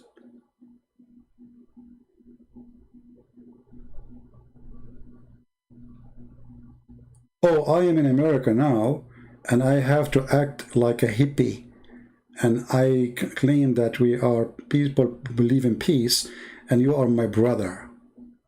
But as you see, this is totally against the Quran. So how somebody is defending the Quran, he don't want to follow the Quran, and he called Anthony Roger, who made tons of videos against Islam, bro. Hey, bro. What a hypocrite. Let us continue. It's already 1 o'clock here, but we will continue. It's okay to finish it. I didn't know I was going to finish when then.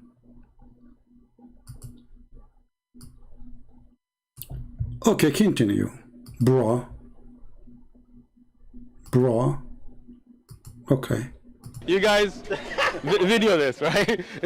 David is telling you it's aggression, so please tone it down, Anthony. From your friend.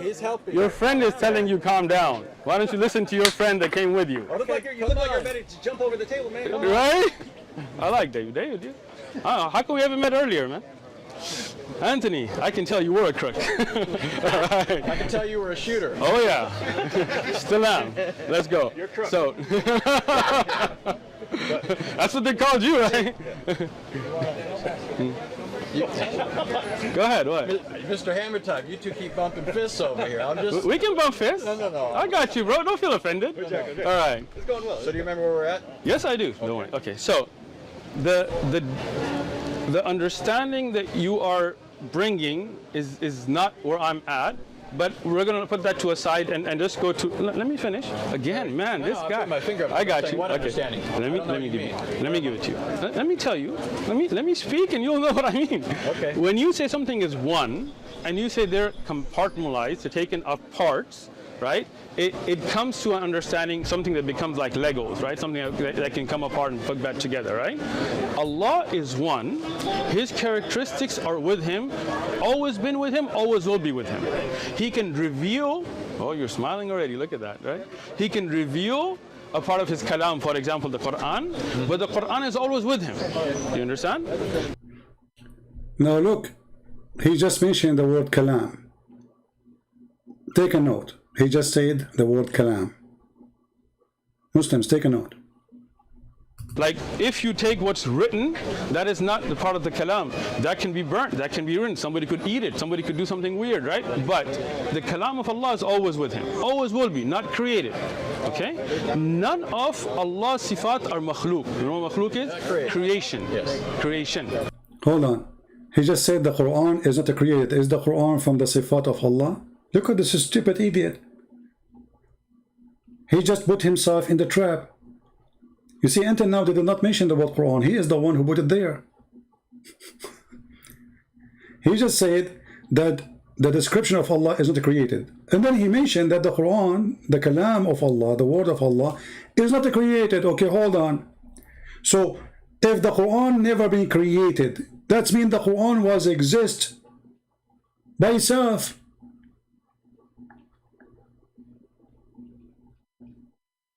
And if the Quran is holy, and Allah is holy, now we have two holy. Listen carefully, Muhammadan. The word of Allah is not created. He just said that. This guy, this is why I say to Anthony Roger, please next time let him do poo-poo. The more they talk, the more they do mistakes and they expose themselves. Don't interrupt them, my friend. What you said about the word of Allah? Parts, right?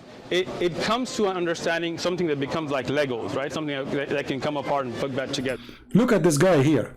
He is saying to me, stupid idiot, way to be Christian. My friend, I can say to you, stupid idiot, when you are. That make me a true Christian. Because a true Christian is the one who describe you as you is, not the one who say to you, you are smart when you are a donkey. As long you complain about the word idiot, what about your prophet? He say in the Quran that the Christians are equal to animals, and we are filthy najis, dirty, and we are kuffar, and we are the worst of animals. So you are sensitive with the word stupid idiot? And look how good what you said, way to be Christian. So you are saying to me that it's not the way Christian they talk by saying stupid idiot. The way is not to say that, but the Prophet of Allah is saying to people, go and bite the penis of your father or go and lick the clitoris of the lad is the way to be a Muslim. Takbir. You got yourself busted.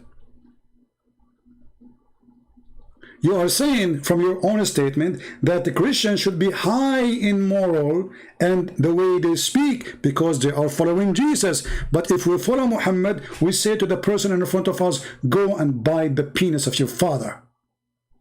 And that will make me a good Muslim. Way to be Christian. What a potato. Remember, you are talking to Christian Prince. And by the way, I like this moon next to your name. Look at the moon, brother. I mean the moon wherever we go. And then when you say to them, Allah is the moon God, they say, where's the proof? Like what? What is the proof that Allah is the moon God? What is this hat in the top of your head?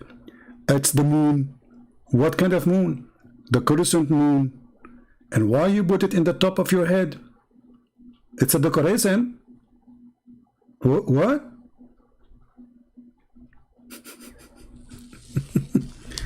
And this is what I mean when I say stupidity is amazing. They get offended so easy, brother. They are very sensitive.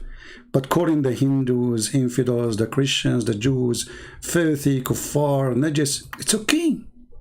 But say it's stupid, idiot, they get so upset. Disgusting you are. Continue, Abdul. Right? Allah is one. His characteristics are with him, always been with him, always will be with him. He can reveal, oh, you're smiling already, look at that, right? He can reveal a part of his kalam, for example, the Quran, but the Quran is always with him. You understand? Like, if you take what's written, that is not the part of the kalam. That can be burnt, that can be written. Somebody could eat it, somebody could do something weird, right? But the kalam of Allah is always with him, always will be, not created. Okay?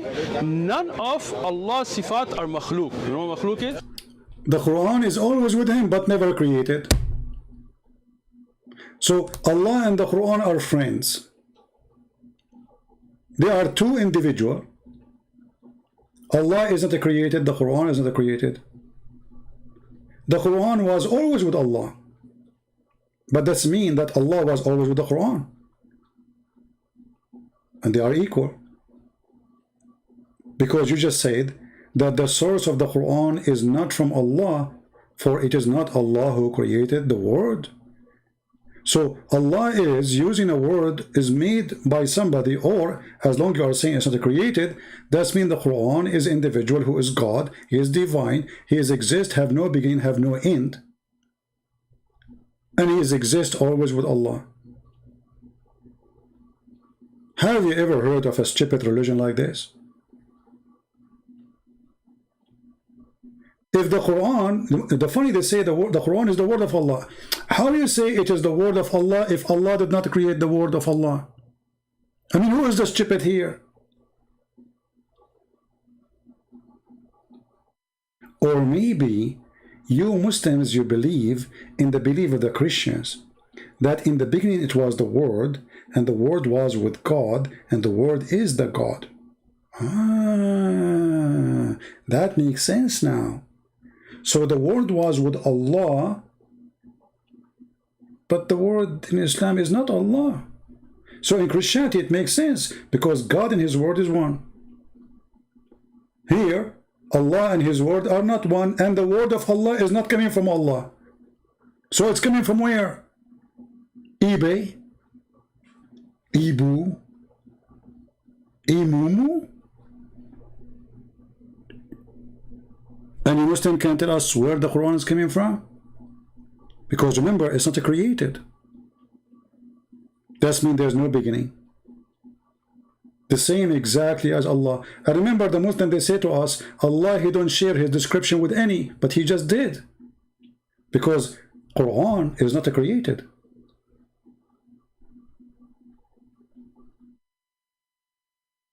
And Allah is not created supposedly. So now we have two uncreated living thing. Continue, Abdul. Creation. Yes. Creation. All right. So this is just the understanding we want to have as a base. Now, my question to you guys, if you don't mind, is: do you believe God is one in the sense that He can become two and come back together, and would He still be the same? So this is why I do this. This is why I clarify this. All right, good. You have described Allah as one, although that does not preclude that he has sifat, attributes. Which would not take away. Christians have classically made the same claim. Okay. Okay. I don't think a lot of Muslims know that this is the Christian view. So that, for example, at least with respect to the attributes of God, I mean, I think we go a bit further though. But when it comes to the persons of the Trinity, your description of attributes, Hasan, come. Your description of sifat. Come, man. You look like you're bored, man. Come here. You're looking around, looking at. Your description of sifat. You got three guys. Assuming I'm understanding you.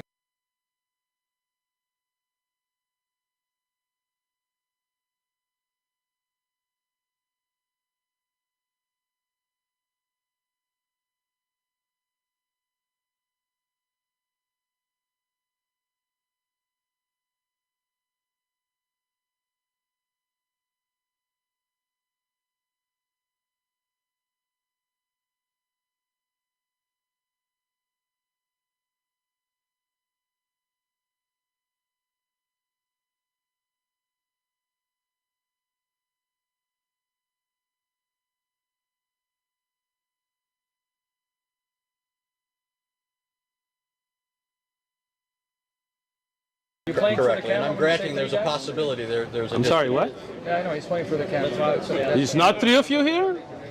Can you not count? Okay. Or is it one of you guys? Let's talk here. I'm trying to understand. Go ahead.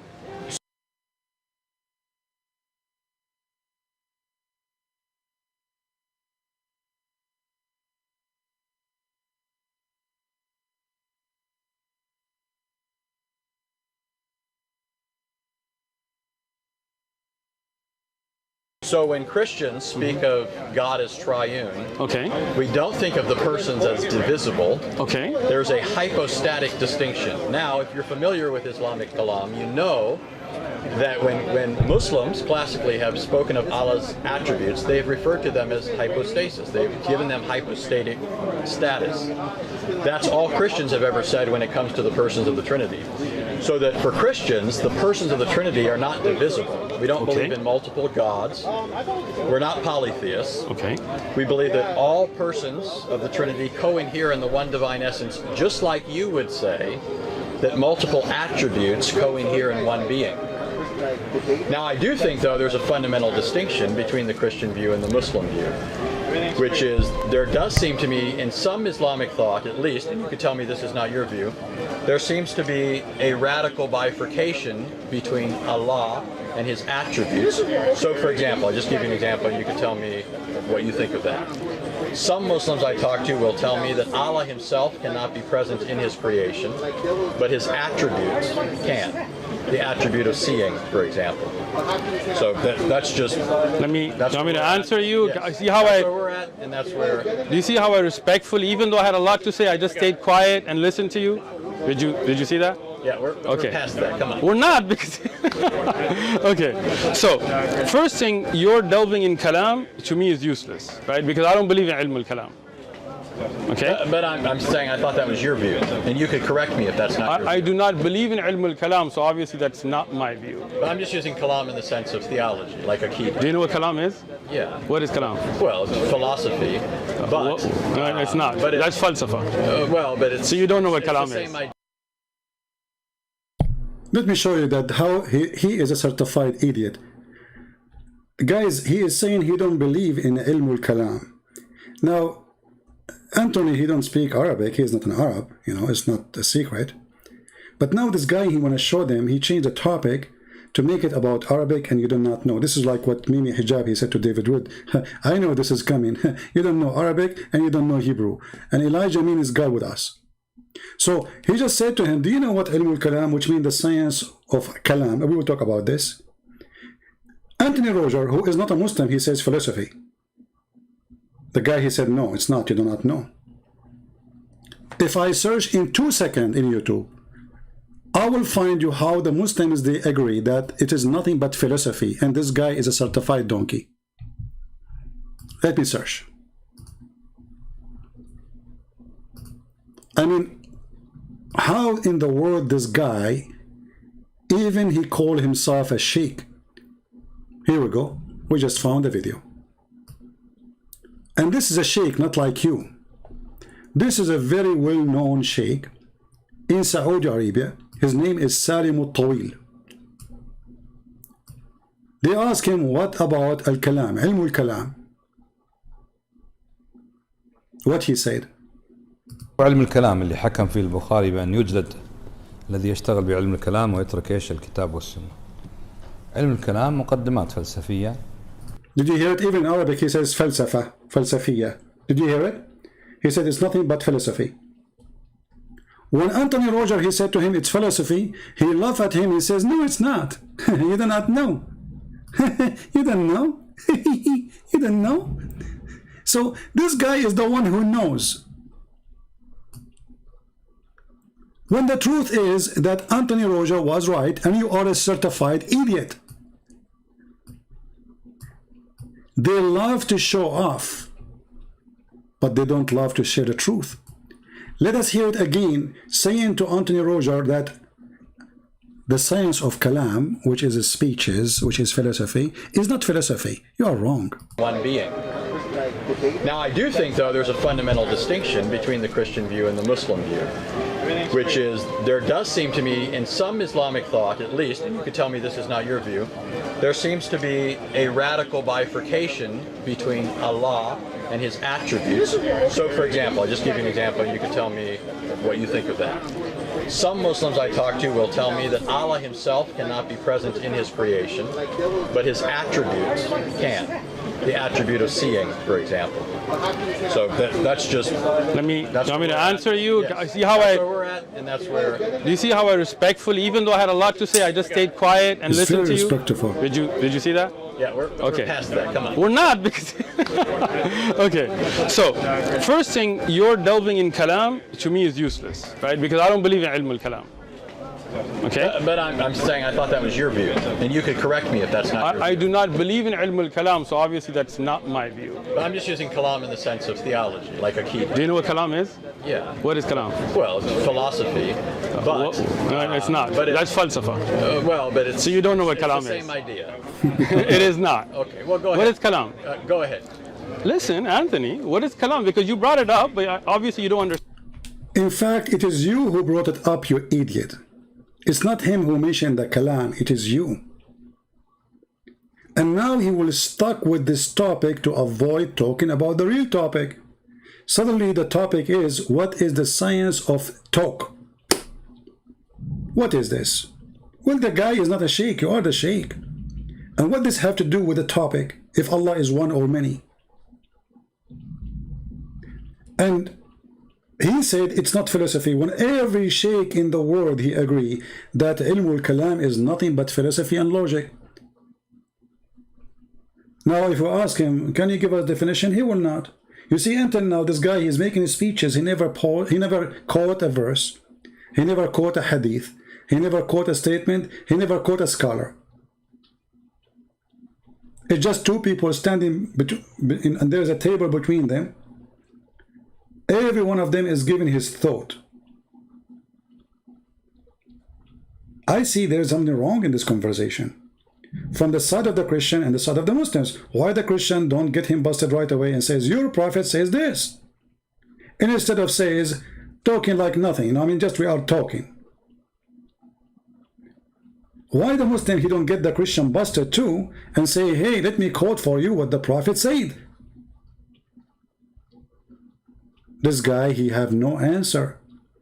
And he's afraid to quote his prophet because it's going to be used against him. For his prophet is on our side, not in their side. That's why I say in any debate I will have with a Muslim, I will win. Why? Because Muhammad is with me. He is not with them. Muhammad is against Islam. Muhammad, he will get them busted. Muhammad will humiliate them. Muhammad, he will make fun of them. Muhammad, he will make a drop big poo-poo in the top of their head if they mention his name. This is why this guy, he's saying nothing about Muhammad. And yet supposedly this tent is about Allah and Muhammad. And when he described Allah, he mentioned one statement, that one only statement from the Quran says, Allah is nothing like him. That's it. All this conversation, nothing like Allah.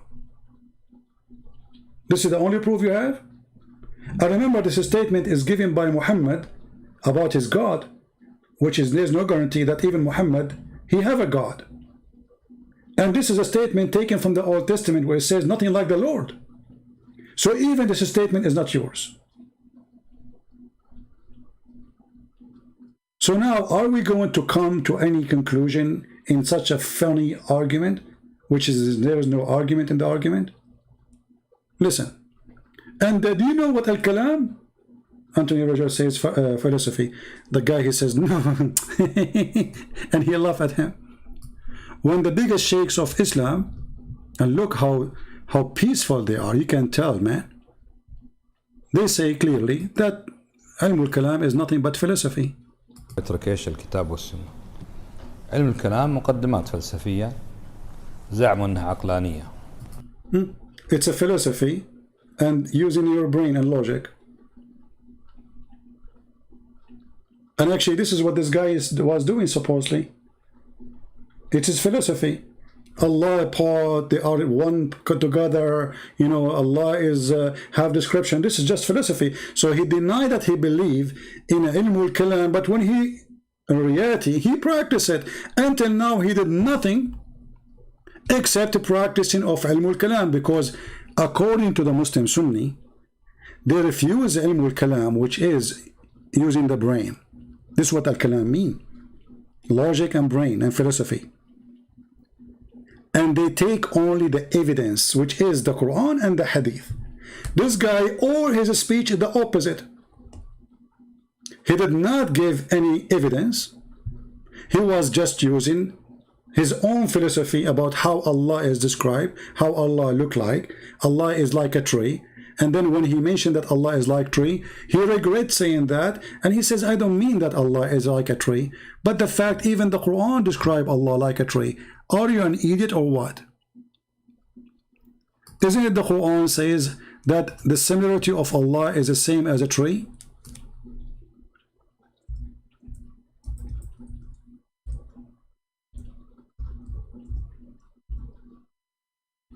What's wrong with those people?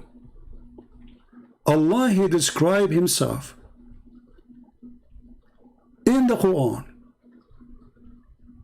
that he is the same as a tree, and he is even liking himself like a candle from an olive oil tree. And remember, there's nothing like Allah. And then Allah, he described himself as a tree.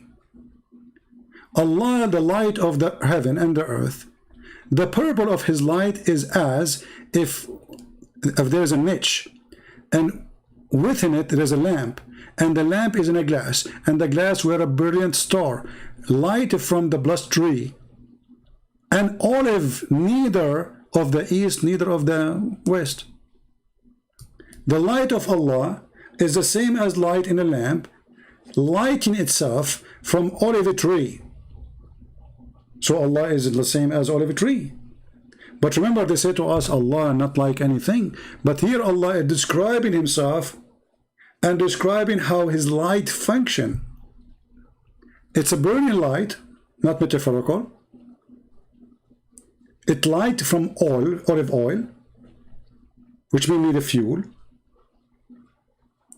And it is in a niche, which means it's not enough by itself to be shiny, so we need to put it inside the lamp to make it more glorifying or more shiny. The light by itself is not good. You see, when you put, why you need to put, let us say, the word lamp, because that will make the light spread better, glow better. Allah is saying himself that his light is the same as a lamp in a glass, and the glass as were in a brilliant star, light from blessed tree, and olive neither of the east, neither of the west.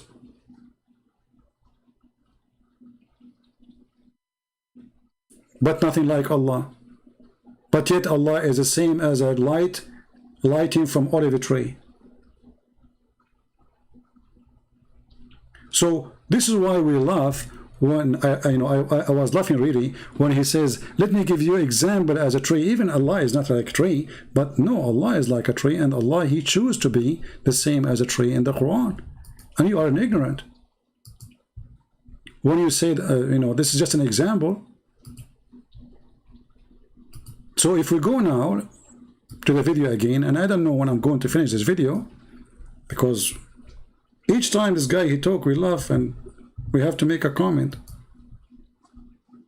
Understand what kalam is. What is kalam? I'm just using it in the sense of people. I understand you're using it. Of Islamic Aqidah and coming to certain conclusions. I know that your methodology would be Quran and Sunnah. That's how you derived your Aqidah. Anthony, you brought up kalam. I'm just asking you what is. Here we go. He's stuck now. I'm asking you what is kalam. That's it. He is the genius who knows what kalam. He got his chance now to school this guy, the American, who do not know what kalam. And we got you busted. He was right and you were wrong.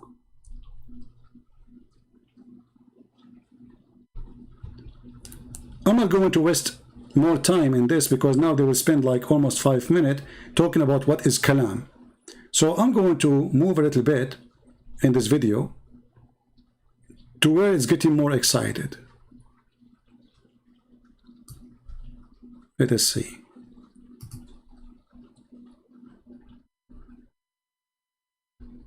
Oh, actually, there is something here, maybe. Correct? No, but let me explain it. He is trying to. Well, I know that you guys would say the original Al-Ashari.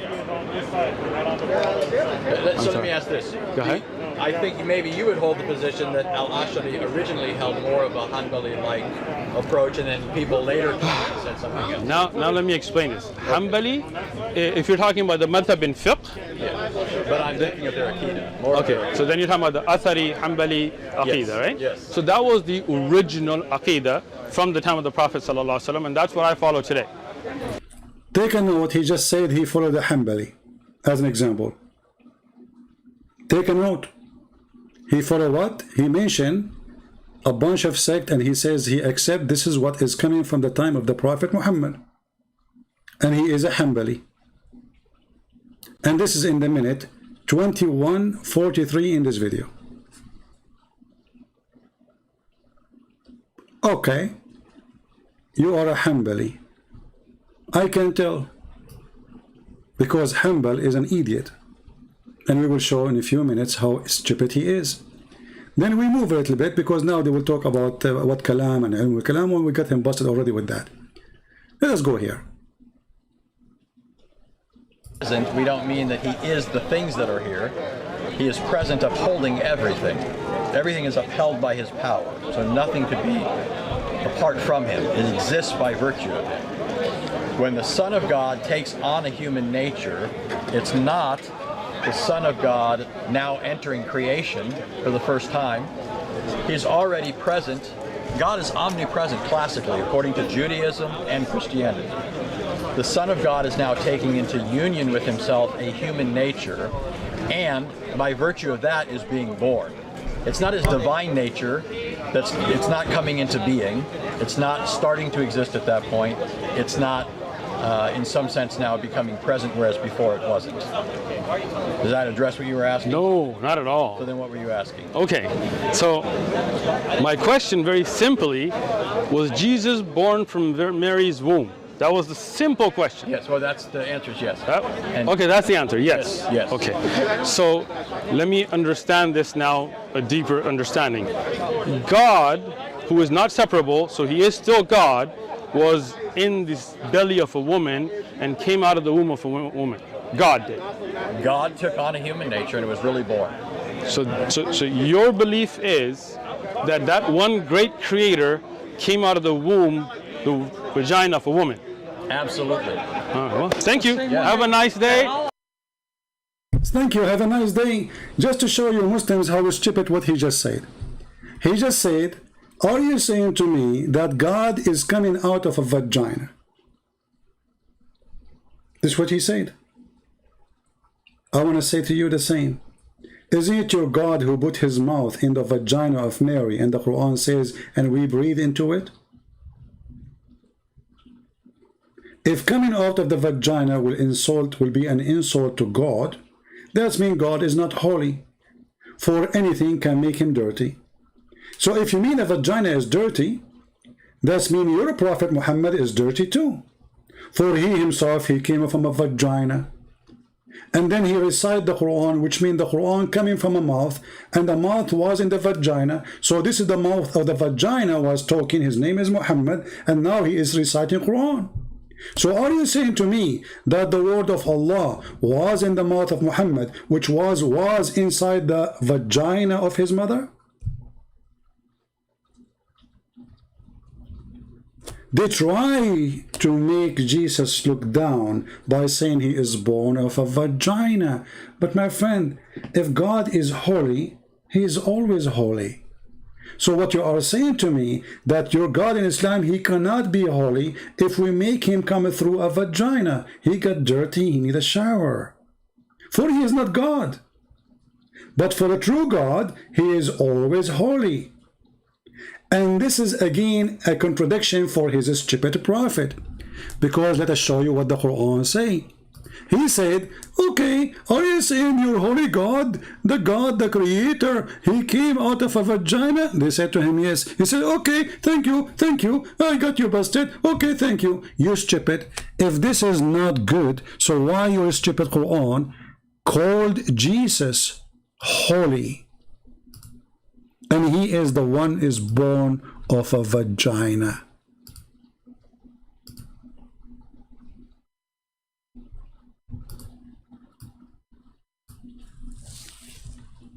Are you saying that holiness can come out of a vagina, Abdul?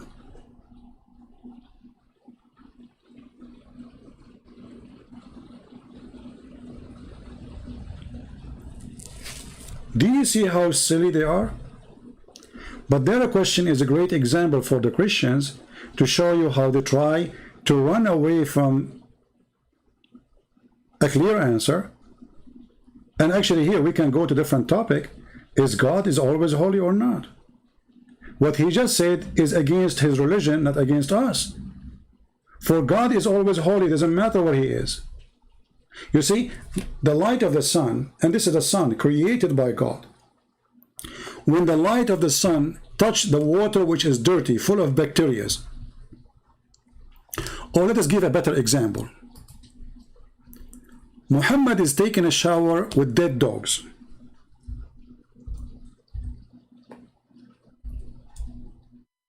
And women blood from period.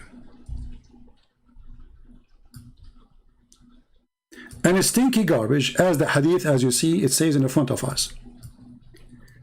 Muslims, your prophet says that water is always pure and nothing make it impure. And remember, in the hadith here it says that there is menstrual clothing and women blood from their menstruation.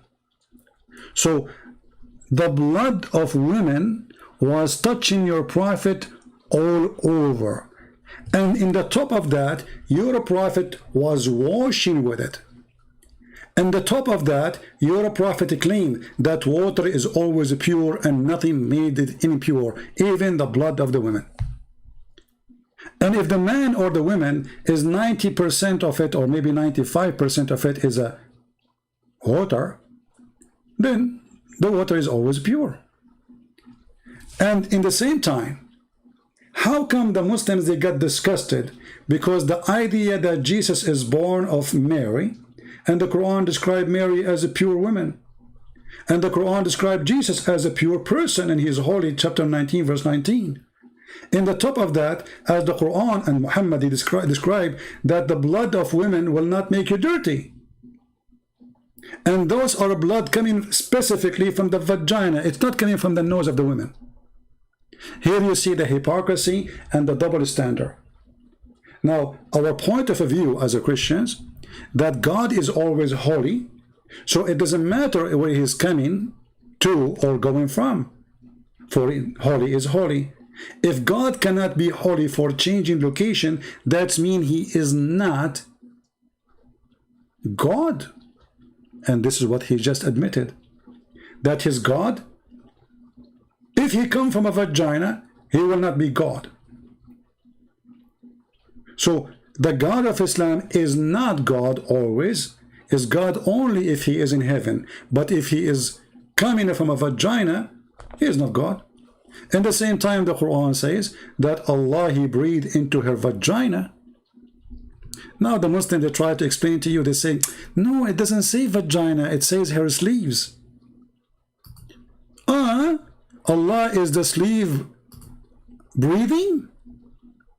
Hey Mary, give me your sleeve. I'm going to breathe into your sleeves. The verse, it says it clearly. We breathe into her vagina.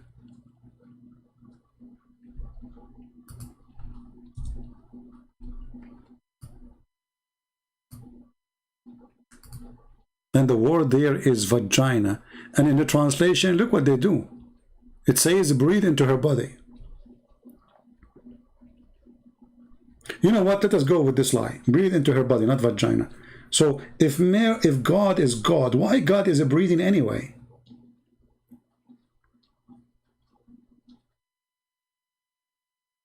Any Muslim?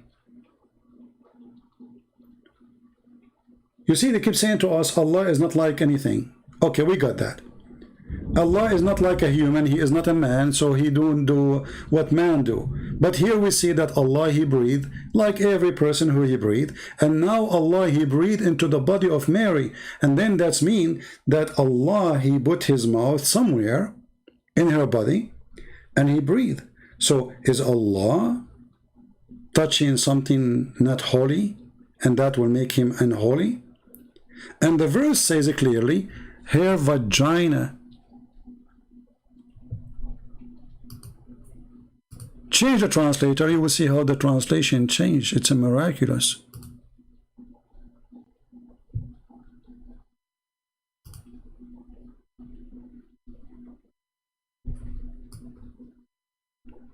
Look what it says here. Her body was a chaste. So why this guy is saying, so are you saying to me that God, the Quran confirmed that the body of Mary is pure? She's a special person. And this again is a false translation, because it doesn't say really what they are saying exactly in the translation. It says, and Mary, the daughter of Imran, and this is additional stupid Quran saying that Mary, she is the daughter of Imran, which is Imran is the father of Moses and the father of Aaron.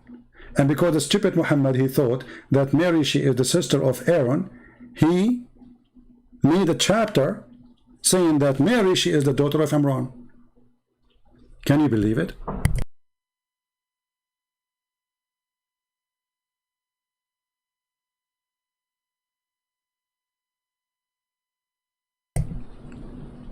And when the Muslims, they try to defend, they say, oh, the Prophet, he did not really mean that she is his sister for real. But you idiot, don't you see? It says she is the daughter of Imran. It's too late. A Jewish man, he came to Aisha and he said, hey, Mary, Maryam, the mother of Jesus, is not the same Maryam, the sister of Aaron. And then they told Muhammad, and Muhammad wanted to fix it, but it's too late, because Muhammad, he have a chapter, it's called the chapter of Ali Imran. And actually, this is one of the chapters is going to come in the judgment day as a cloud. Ali Imran. Who is Imran? This is according to Muhammad, the father of Mary. And Muhammad here even mistaken, it's not Imran, it is Umran, Amram, sorry, which is according to the Bible.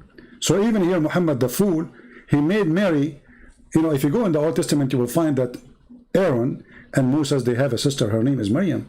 And this is exactly what the word in the Quran says, Maryam, the same name. And Maryam is the sister of Aaron, and Maryam is the daughter of Imran. Proving to us again that Muhammad is a fraud. But anyway, we don't want to change our topic. So Allah, he breathed into Mary private part, and Mary are pure women, and Jesus is a pure and he is holy. So how come suddenly, because Jesus is born of a woman, he cannot be God, when the Quran described that he is holy? Obviously those Abdul, and look at the translation, sometimes they say holy, sometimes they say faultless son, faultless. You just said that Jesus is sinless. I mean, you changed the word, but you made me laugh. Jesus is sinless.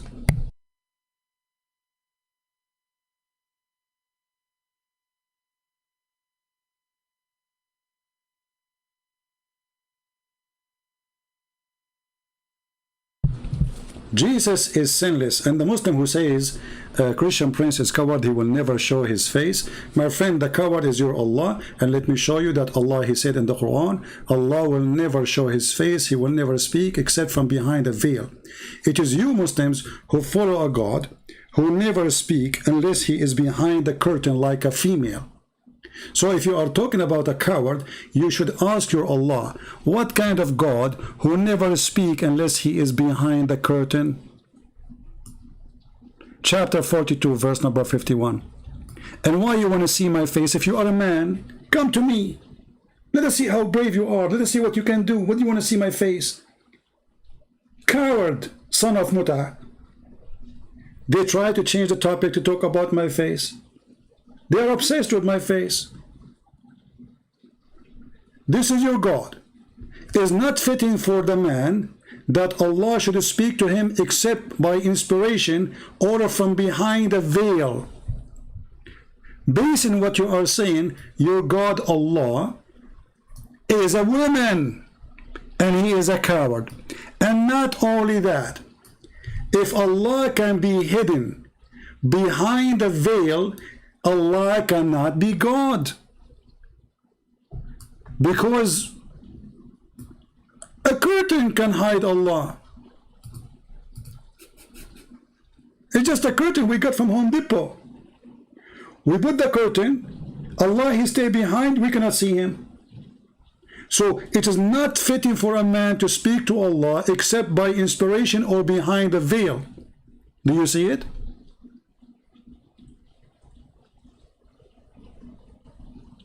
They cannot refute me, they cannot debate me. They want to talk about my face. Your God Allah, he never show himself. He speak from behind a veil.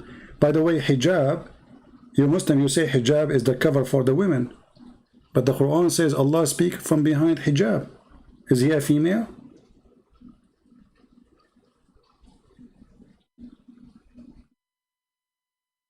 Huh?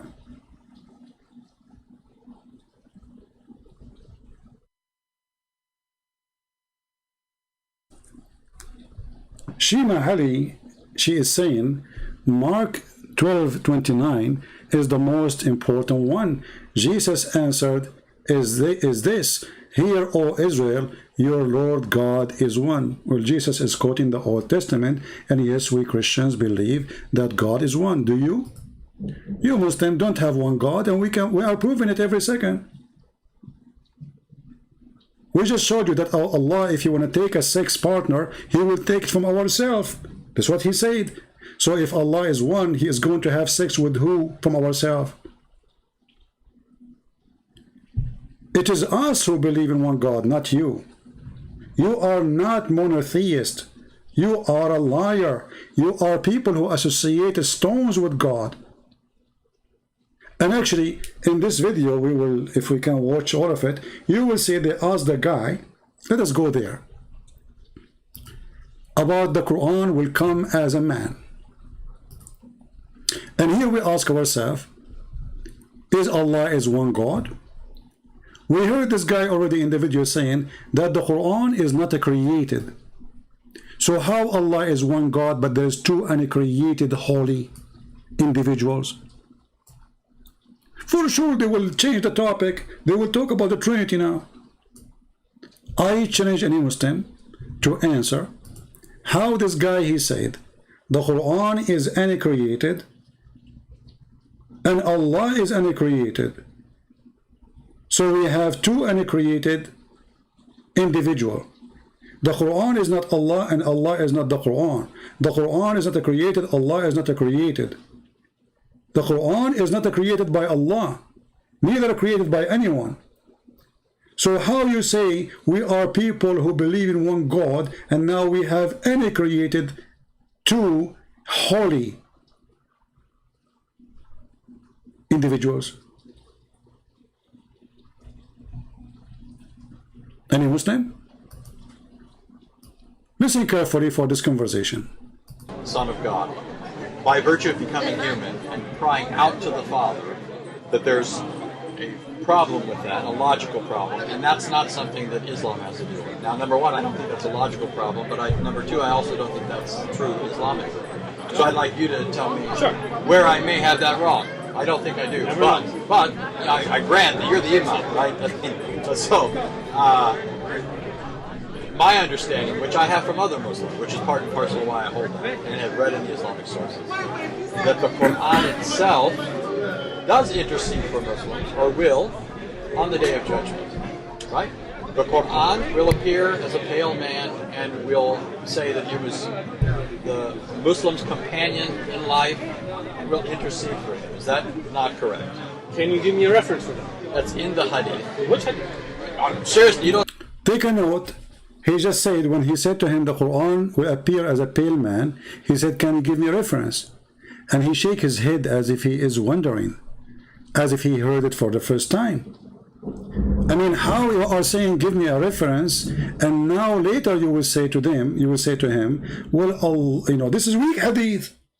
I mean, he just acted as if he never heard this before. And now he will say to him, well, this is weak hadith. Correct. Can you give me a reference for that? That's in the Hadith. Which Hadith? Seriously, you don't think I'm going to go back? I mean, like, I don't know. Are you saying that's not in the Hadith? That is not in any authentic Hadith that I've ever read. So you'd say it's not Can I authentic? Oh, that's fine. If you say it's not authentic. This is not an authentic hadith he ever read. Do you remember what I said to you? Take a note that he said he is Hanbali. Do you remember? He said the original of Islam he believed in is like Hanbali. Do you remember? And this was in the minute 22.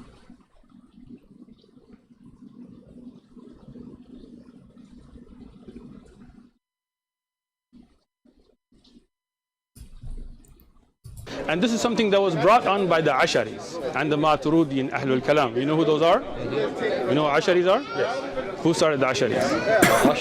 What's his name? Actually, What's his name? I don't What's know. his I couldn't name? say his full name. You know, you guys have Okay. like mile-long names. Right? No, Abu Hassan Ashari. It's pretty easy. It's not a mile long. Well, it's his name is Al-Ashari. Yeah, that's And a try. And he was reacting against people like the Hanbalis, or allegedly. At least Athari Akida. All right. Am I correct? No, but let me explain it. He is trying to. Well, I know that you guys would say. By the way, he's laughing at him, but Anthony was right, and the idiot, the donkey, he is wrong. You see, each time he laughs, because Anthony is saying the truth, and he laughs in order to make him look like they like to make a mockery. They have no decencies. And now listen what he would say. Say the original Al-Ashari. So let me ask this. Go ahead.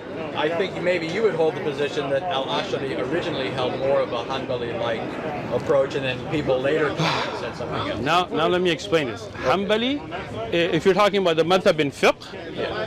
But I'm thinking of their Aqidah. More of okay, their so then you're talking about the Athari Hanbali Aqidah, right? yes. So that was the original Aqidah from the time of the Prophet ﷺ, and that's what I follow today. Okay, so I don't follow ilm al-kalam at all. In Aqidah, I don't deal with it. When these Greek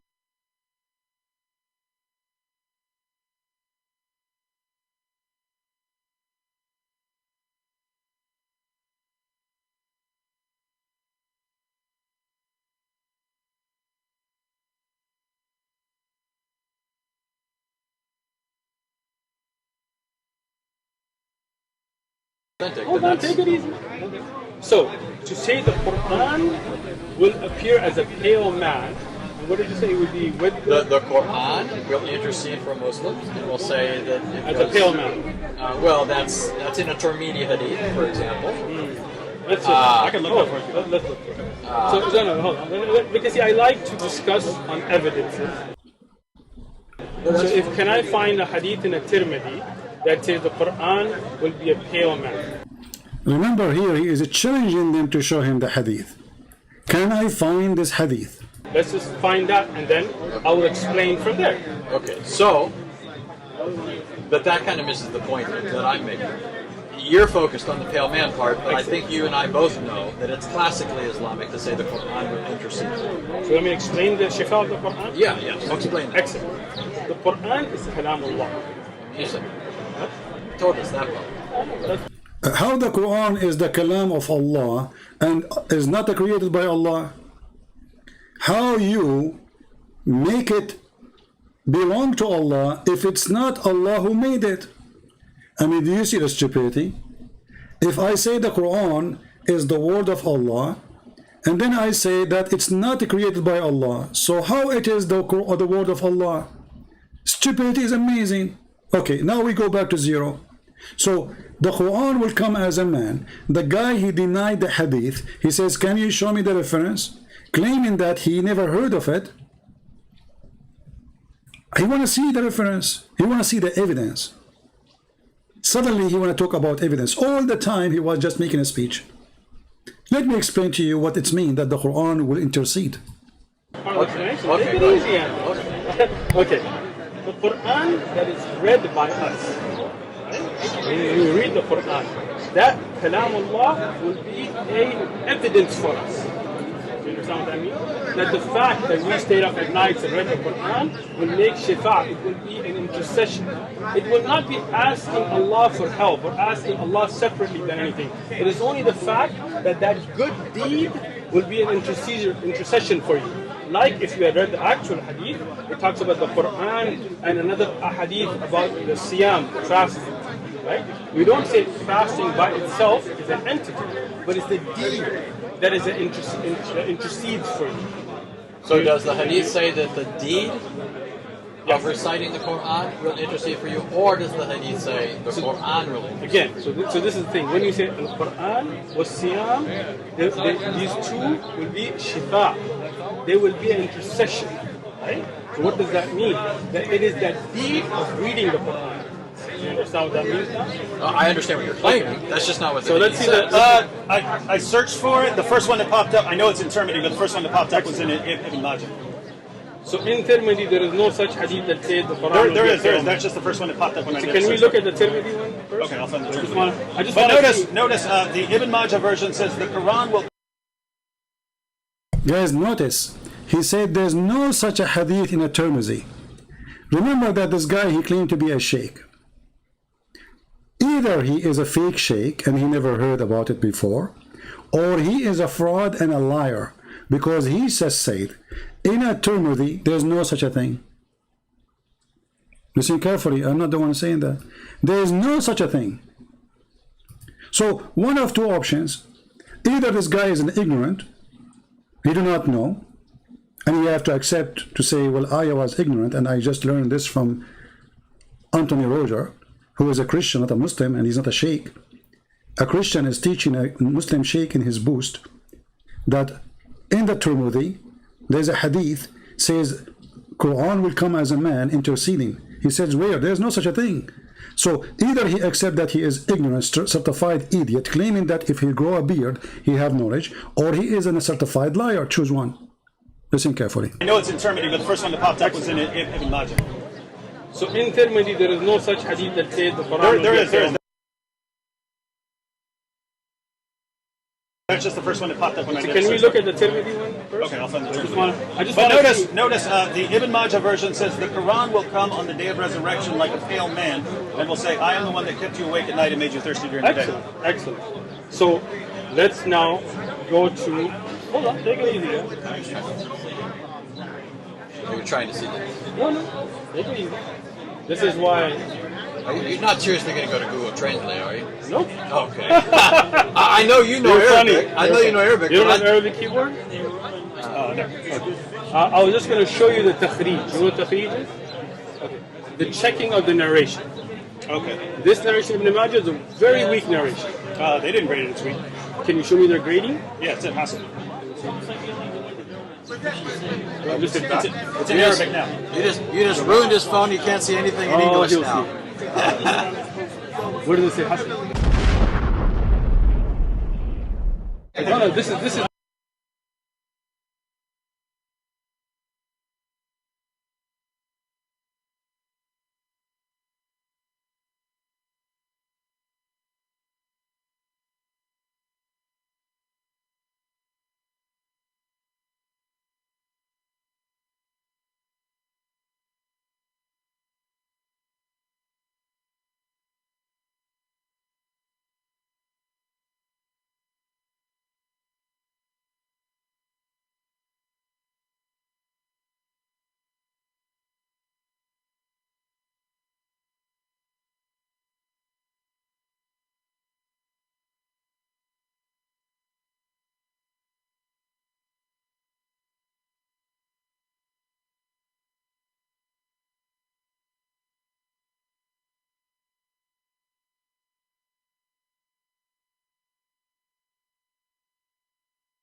Oh, sorry guys, you were not hearing me, right? I have some difficulty here. I apologize. So he was saying that this is a weak hadith before even he knew the hadith. Remember, he said there's no such a hadith, which means he never saw it. He never heard of it. And he said, then when they showed him the hadith, they said it's weak. Actually, before they saw him the hadith, he said it's weak. It's in Arabic now. You just ruined his phone. You can't see anything in English he'll now. Where does it say Hasan? No, this is Darussalam, right? So this is not Sunnah.com, just a website. Okay? So Darussalam. Darussalam is a publishing house, right?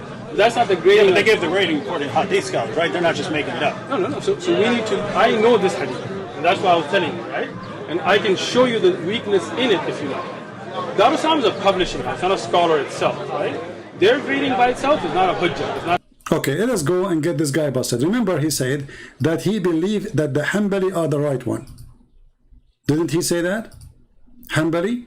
Well, this is the book of Ibn Hanbal. Musnad Ahmad ibn Hanbal. And this is the hadith in front of us. And here you ask yourself, if this hadith is rejected, how this guy is teaching them about Allah and about the Quran, saying that the Quran will come to you as a pale man.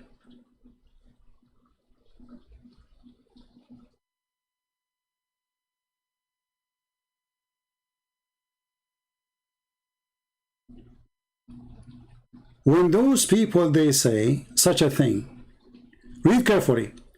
وإن القرآن يلقى صاحبه يوم القيامة حين ينشق عنه القبر أو قبره كالرجل الشاحب. This is the book of Ibn Hanbal, and he is using it to explain how the Quran will intercede. So how this coward, he says that he believed that the Hanbal is the true way of the Prophet, and this is Ibn Hanbal using the hadith to explain how the Quran will come and intercede. Remember, if this hadith is rejected or not valid, there's no way this guy will use it to explain.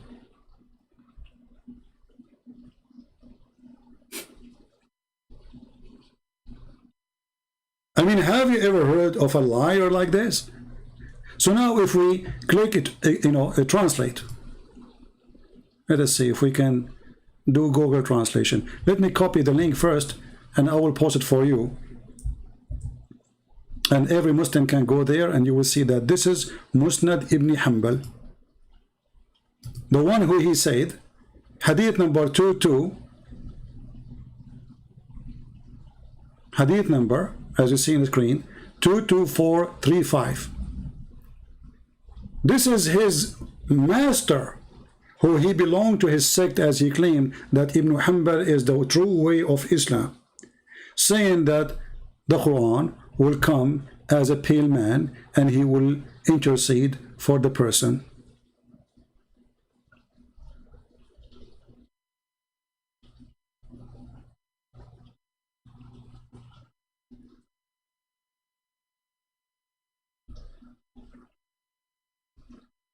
The translation here is funny, but we can use Google translation separately, because I don't see a translation coming good here. I see hand or short lilas. What is that, man? But anyway, the Quran will come to you. I mean, translation is really coming horrible here. So let us do this. We will open Google translation. We will copy the sentence. We will use individual text translation. Google Translate.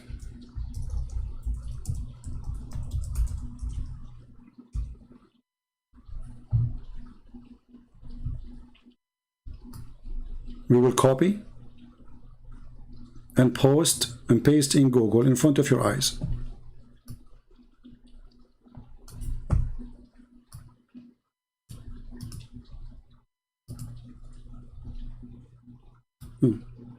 Google is smart. Could not recognize the Arabic language. Here we go. The Quran will meet his companion, or the man, in the day of resurrection in his grave, and he will come to him as a pale man. Pale man, you see it? And this is in the book of Musnad Ahmad ibn Hanbal, which he claimed that this is the true teaching of the Prophet of Allah.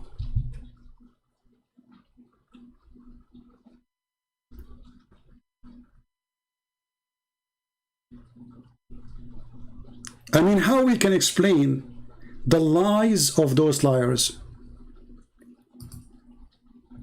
Already you admitted that the Quran is not created. Already you admitted that the Quran was always with Allah. Already you admitted that the Quran exists by itself. And now you admitted that the Quran will intercede, but you are rejecting that he will come as a man.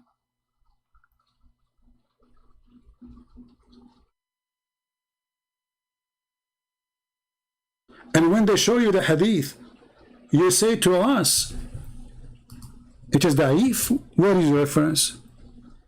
And why Ibn Hanbal is using it if it's a stupid hadith?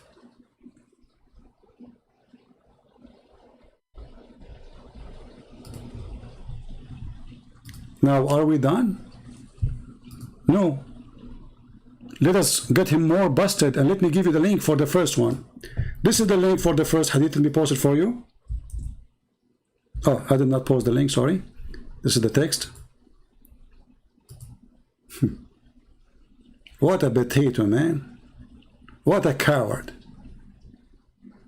What a scam. Where is the link?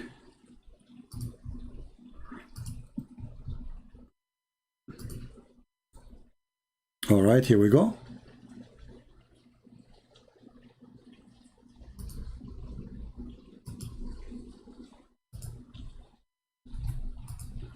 Let me pause the hadith for you. And actually, I have a different hadith from Ibn Hanbal too, and that one is even showing the grade of the hadith. Let us share that one. Hold on. Here we go. Let me put it on the screen.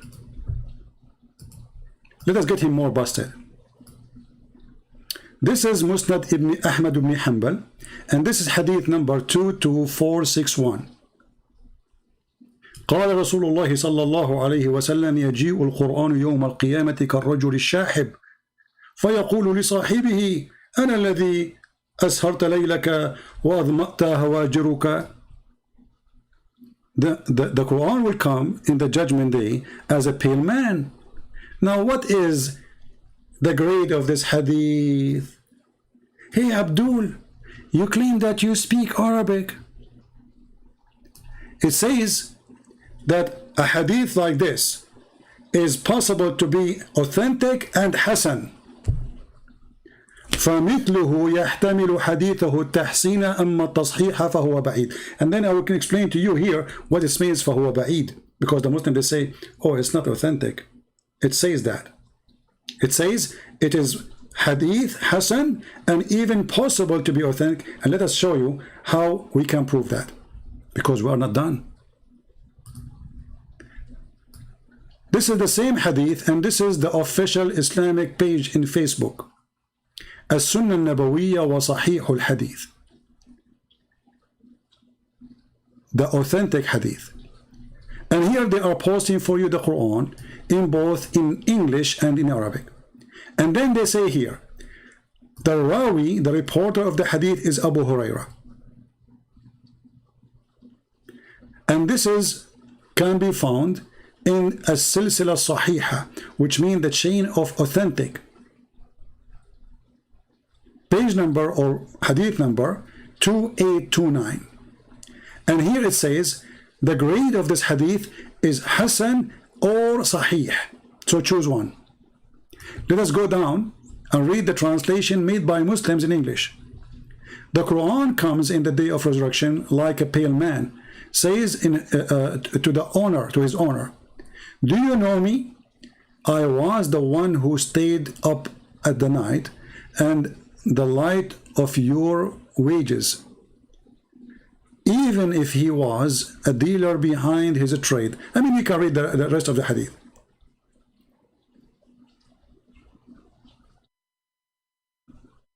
And here it says, the hadith like a pale man, his color is variable of his common body, whatever, etc. But here they are saying, the reporter is Abu Hurairah. The source is the book of Al-Albani. And then the page number or the hadith number is 2829. And the rank is Hasan or Sahih.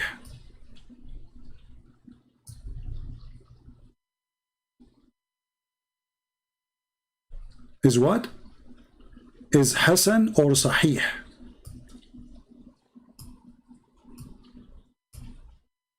Not Da'if or Da'if as this guy. And this guy, he said, it's very weak. Not only he said it's weak, it's very, very, very weak. When Ibn Hanbal, he confirmed it. Al-Albani, he confirmed it. And remember, this is written in the book of Ibn Majah, and even at Tirmidhi, he mention something similar to this, that the Quran will come to you. And by the way, the Quran will come. How the Quran come? Unless he is an individual.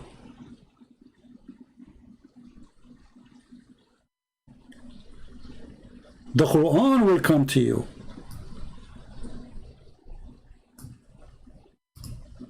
Translate to English.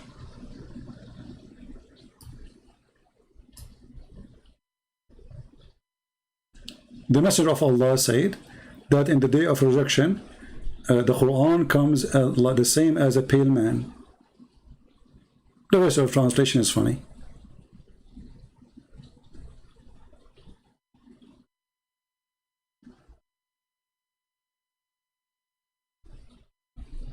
Are we done?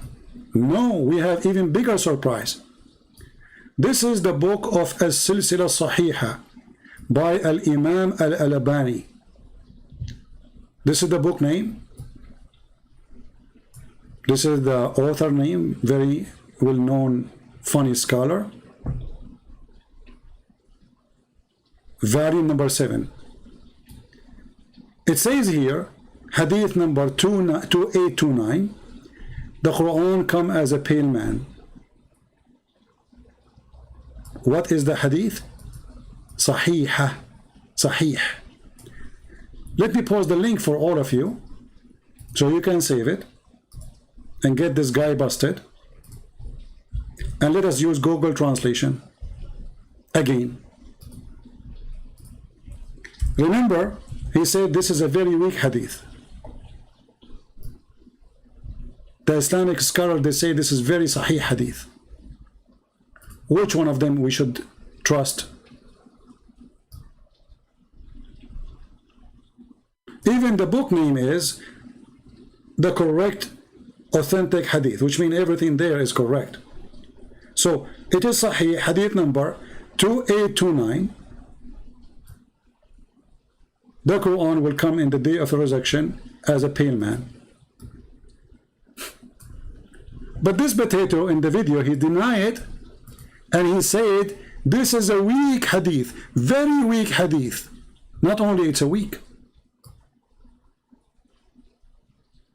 Here we ask ourselves a very simple question. Are we going to find one day a decent Muslim who is proud to be a Muslim? He is not ashamed of what his Prophet said, so he tried to lie in order to hide it? If the Muslim scholars say it is strong, it is sahih, why this guy is denying it?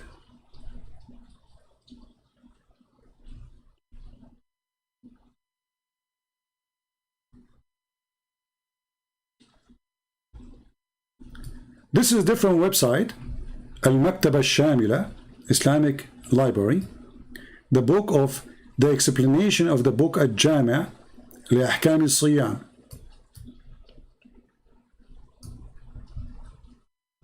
From the greatest of hadith, which the Prophet, he said, is this one, that the Quran will come in the image or the shape of a pale man.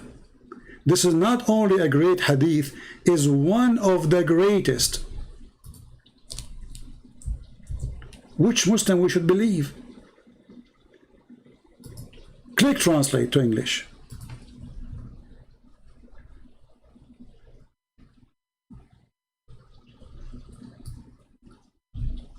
One of the greatest hadith came in the authority of the Prophet, may Allah bless him. Like, what the heck? One, he is saying to us this is a fabricated hadith, and the other one saying to us this is one of the greatest. That the Quran will come in the judgment day like a man. Which one we should believe? Muslims, where is the dignity and where is the honesty?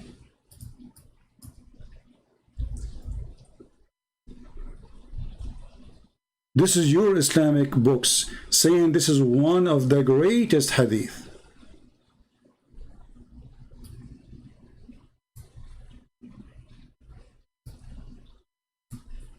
And remember, here we are using, Google translation, so it's not too much accurate, but it's fine. The Quran, he will come to him in the grave and he will take a form of a pale man. And this is what? This is one of the greatest hadith mentioned by the Prophet. But according to this Abdul, this is a very fake hadith. Brother, this is a very weak hadith. Are you kidding me? Okay, show me the reference. And then when they showed him the reference, it says this hadith is good. It's in Arabic now. You just ruined his phone. You can't see anything in English he'll now. Where does it say Hasan? No, this is Darussalam, right? So this is not Sunnah.com, just a website. Okay? So Darussalam. Darussalam is a publishing house, right? That's not the Yeah, grading. but they gave the rating according. You see, we just showed you that Al-Albani is saying, actually, even we can show you Ibn Taymiyyah. This is a publisher. What the publisher is giving you the grade. Do you see the game? Okay, why the publisher, he will say it is good, and the Muslim don't make like a strike. Hey, you are lying, this is not good. And in the top of that, you Muslims, you publish it in your website and you say this is good. Guys, do you see the stupidity? So now he is saying, oh, this is a publisher. This is a publisher, brother. This is not.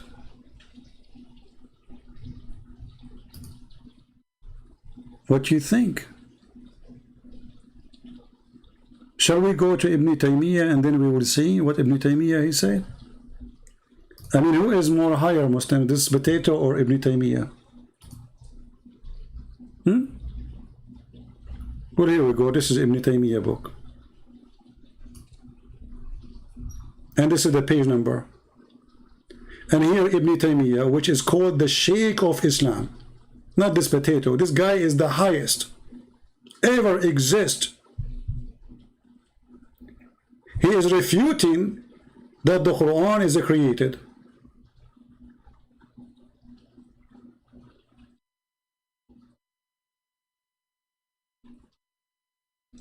Did he say that this hadith is weak? No.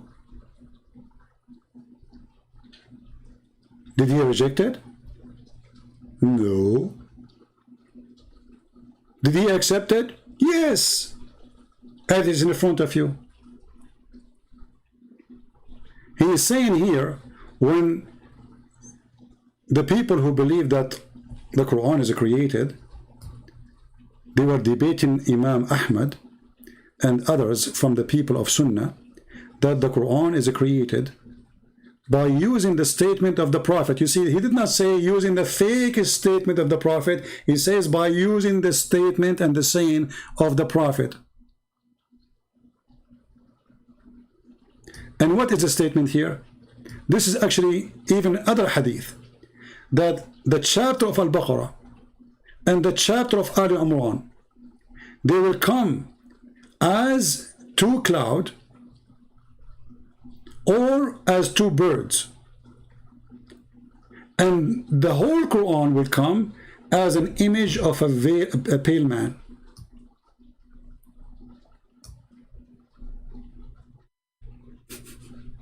Ibn Taymiyyah, he approved it.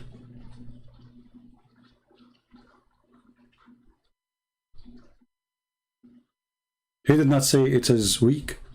He did not say it's fake. He did not say I don't accept it.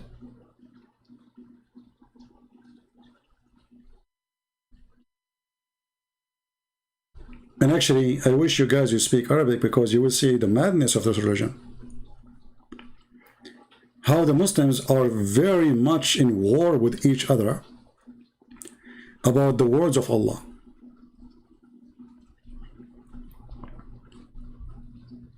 But is Ibn Taymiyyah is a fraud? And let me post the link again, so those who want to check it out, they can check it out.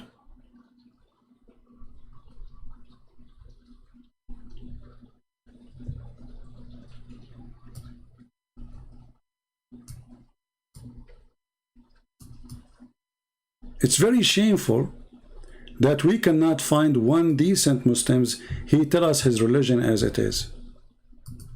So we have to struggle with the ones who are playing games in order to put them in the corner. Here we go. This is the book of Ibn Taymiyyah in the front of your eyes. Ibn Taymiyyah, he accepted. And this is one, this is the highest, not only one. And we showed you Musnad Ibn Hanbal, and he is the guy, he says, yes, Ibn Hanbal is the way the Prophet was. When the fact, the one who mentioned this hadith is Ibn Hanbal. And the one who accepts this hadith is Ibn Hanbal. And he is the one who says, I accept the way of Ibn Hanbal.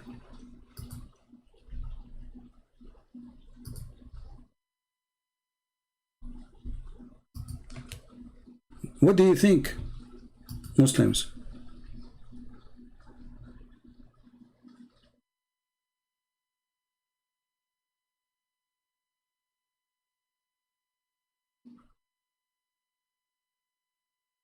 Anyone? Hold on, I just found another reference. إن القرآن يلقى صاحبه يوم القيامة حين ينشق عنه قبره كالرجل الشاحب. The same hadith. Do you see what it says here? رواه أحمد في المسند hadith number 394 and Ibn Majah في السنن hadith number 3781 وحسنه البويصري في الزوائد. It is Hasan according to al-Buwaysari, and it is Sahih in the Silsila Sahiha according to Al-Albani.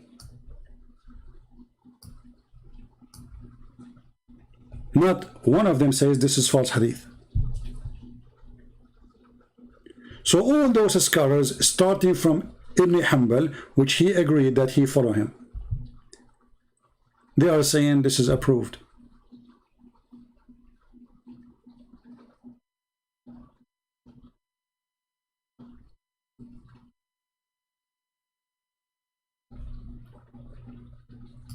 Where you have no shame, you'd say whatever you want. And let me post this link for you too. You see how many references we just gave? And you know, when somebody says to somebody, this is a weak hadith, shouldn't you give them the reference, get them busted right away? I mean, you are a sheikh, right? And you are standing there supposedly because you have a knowledge, and those guys, they just throw something at you, and they showed you that according to your website it says Hasan, which is good. And then what is the excuse? Oh, this is the publisher. But the publisher, he just published. Like I saw in the video, Sam Shamoun, he's saying, oh, those are the Salafi publisher. My friend Sam, this is not true. There's nothing is called Salafi publisher and not Salafi publisher. Either the hadith is true or not. Because Salafi publisher is more careful than any other one to say the grade if it's wrong. Because they will be eaten alive. So nobody will dare to say it is good unless it is good. Doesn't matter who is saying that. This publisher, they can close his company, the company for them, if they are saying something against Islam. You know that. But as you see, nobody oppose it. And where the publisher he got his information from? Ibn Hanbal himself, Ibn Taymiyyah himself, Al-Albani himself. Not this potato.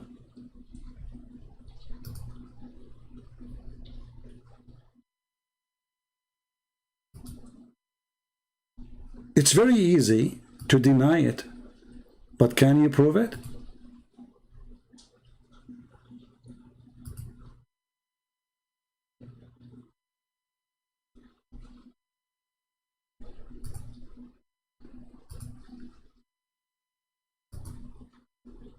My experience with Muslims never change.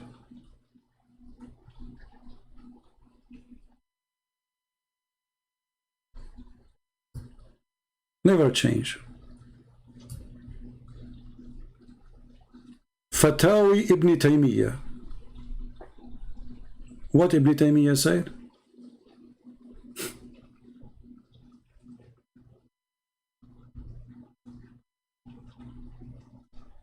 the Quran will come as a pale man.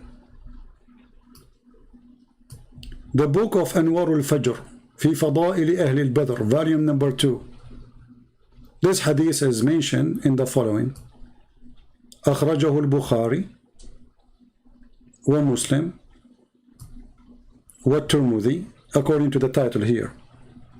If we use Google translation, Prophet Google, peace upon him,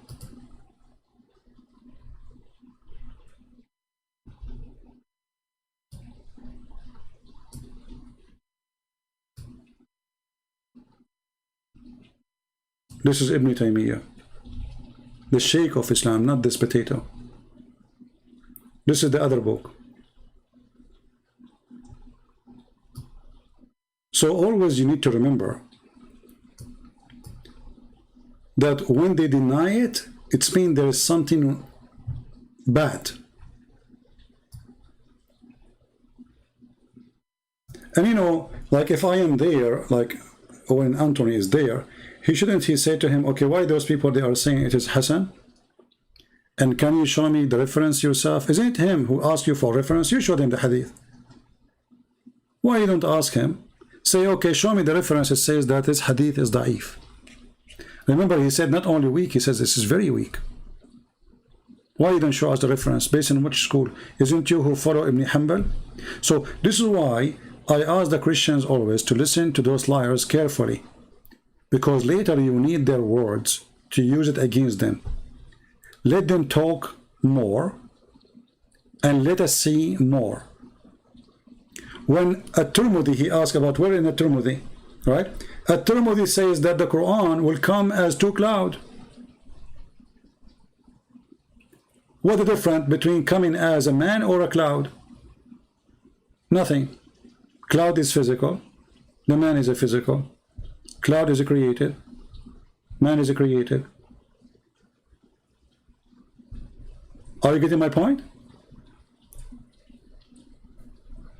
And both are agreed upon. Both are agreed upon.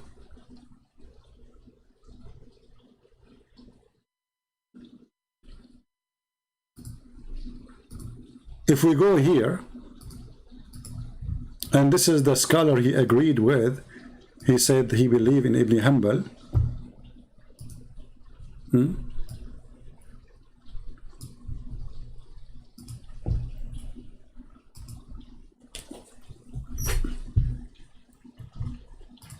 If I copy this and I go to the Muslim website, and remember this is Ibn Hanbal which he agreed with. Is the Quran created or not? They say no. Okay. He mentioned that the Quran about pale man is weak. Let us use this one.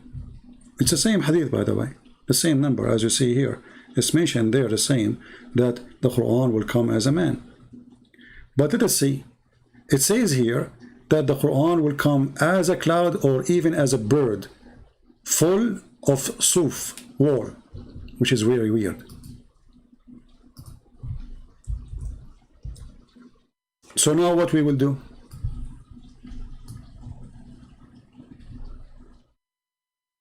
This is Sahih Muslim. Is the Quran created? No. Is the Quran going to come in the day of resurrection as intercessor? And the Quran will come as two clouds or as two birds?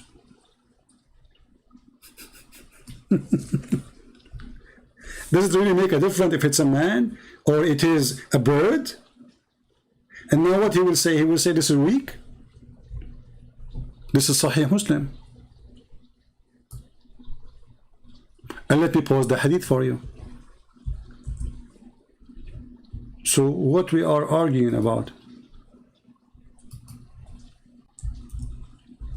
How the Quran is uncreated and the Quran unchangeable, and then the Quran is coming as a bird.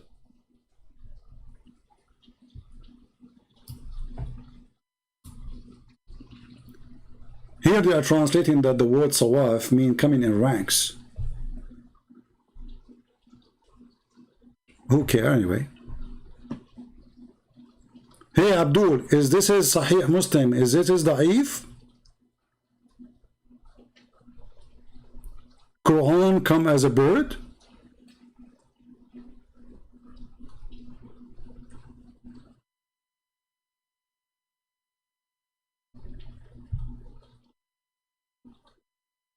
So this is what those people they do.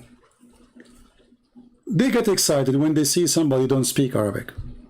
And actually all of them, they are avoiding me for very simple reason. I am an Arab and Arabic is my first language. So they cannot fool me and they cannot deny things. And actually even with Roger who don't speak Arabic, even Anthony Roger, he did a great job getting him busted.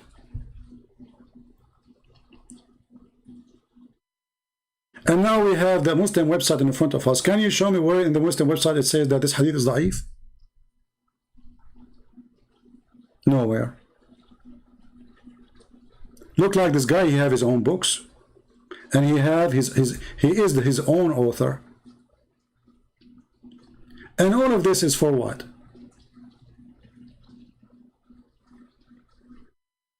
To cover up the stupidity of Muhammad and his religion.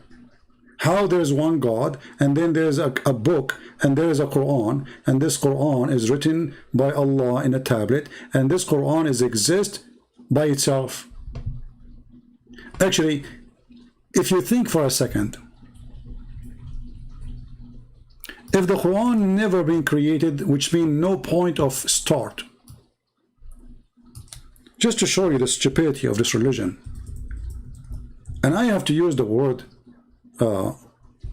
is stupidity because there's no more insult to be added to the injury.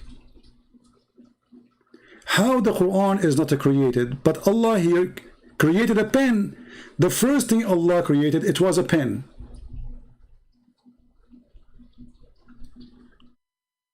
And then he told him to write the Quran. Like, hold on. I thought the Quran was exist always with Allah and have no end, have no beginning. But the first thing Allah created was a pen. So if the Quran was there, the pen was for what?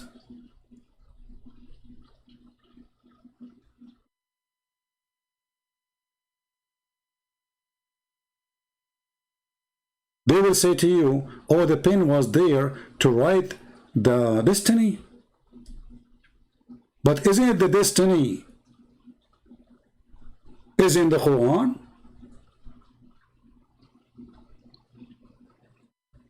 Isn't it the destiny is what Allah He said in the Quran? So until now Allah did not write the destiny yet?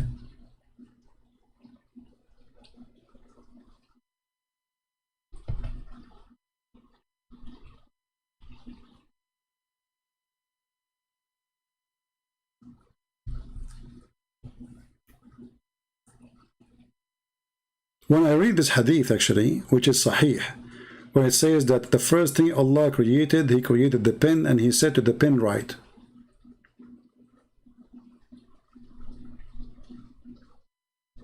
I mean, how silly. This is the first creation. So what the chair of Allah was after? Allah was without a chair, standing. This is the beginning of everything. Allah, He says, okay, hey, I create pen. Hey, pen, write. This is voice dictation. And when the pen he start writing, did Allah tell him what to write? Or the pen, he have a brain of Allah included inside him? When Allah, He said to the pen, write, shouldn't the pen says to Allah, write what?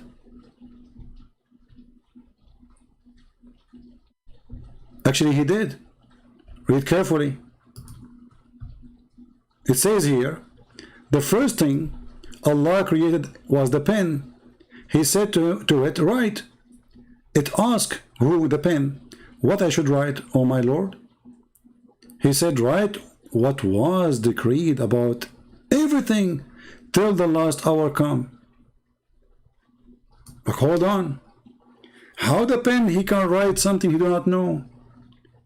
That's mean Allah, he start talking and talking and talking, writing the destiny of billions of a human being. And the pen is writing. In the same time, believing that decree or destiny is something written by a pen is more than stupid than the idea of the decree itself. Because if Allah, he made the a decree or a destiny is exist, writing it by the pen or not, that will not change anything. Secondly, I don't know if any of you notice something stupid there. Anyone can help me by reading the story? What is missing in this story? Let's see who of you will notice. And stop laughing at Allah, please, because you might wake up in the morning, you find yourself look like Allah. It happened to me once. I woke up, I look like Allah, I have a shin. Anyone notice what the story here missing? Okay, if Allah created the pen, shouldn't the stupid Allah created the book with it? Okay, I created the pen, and then I said to the pen, write. Okay, the pen, shouldn't he ask, write what, where? He will write where? I mean, what a stupidity. So the first thing, Allah is creating the pen, and then Allah right away he said to him, write. Shouldn't you create the book? A copybook? A paper? And do this pen have ink inside?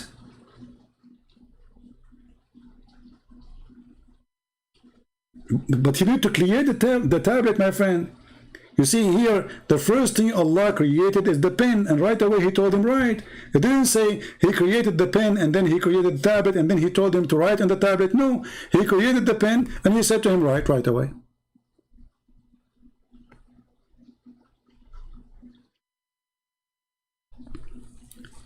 And if you ask yourself why Allah want to write your destiny by a pen, you see, I write because I have a short memory.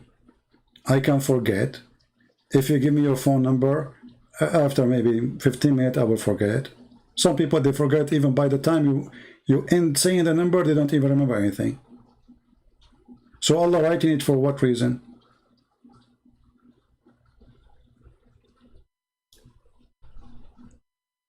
And if the Quran is exist without Allah,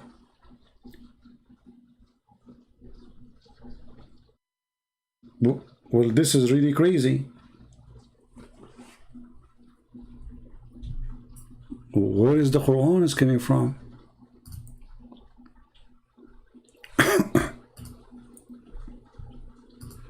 Actually, there's a book, it's called, let me remember the name. I think it's called خلق الأفعال.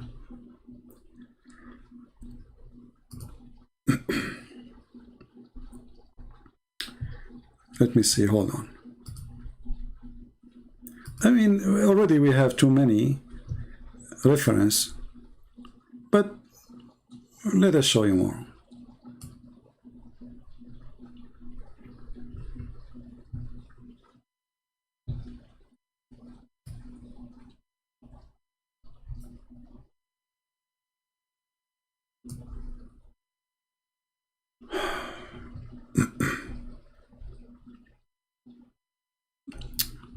Let us see.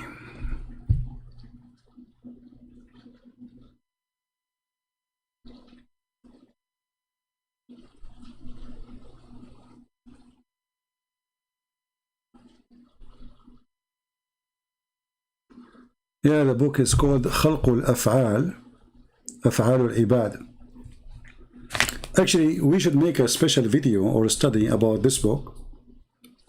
Let me drink something. My throat is dry.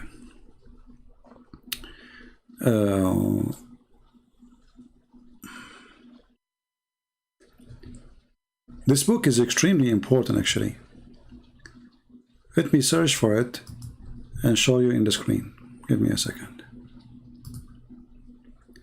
Because that will show you everything can be considered stupid in this religion.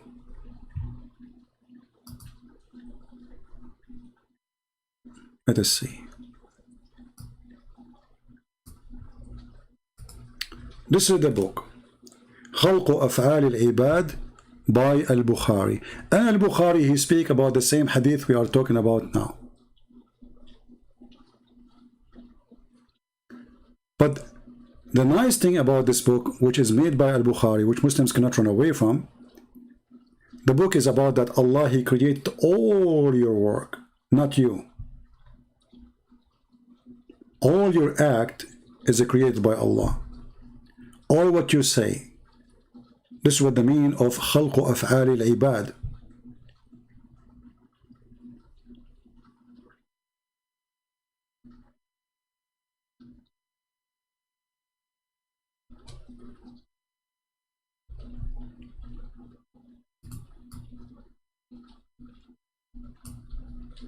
And if Allah is the one who created all our act, then why somebody will go to hell and somebody will go to heaven if we are at the end of the day, all our act was made by Allah?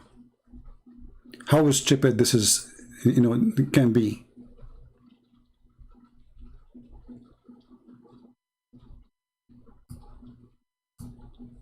This is the book. You can go to any Islamic website and you can download it or read it if you speak Arabic. But I don't think it exists in English, sadly. Otherwise, it can be very helpful to read it, for it's going to expose everything Islam stands for.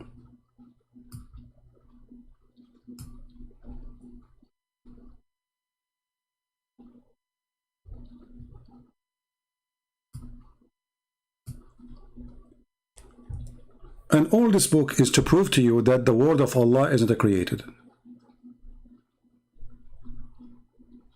All this book is to prove to us that the Quran is not created.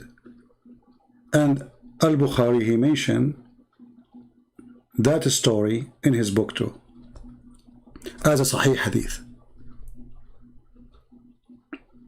But remember, this is not a book of Hadith. This is a book to refute those who believe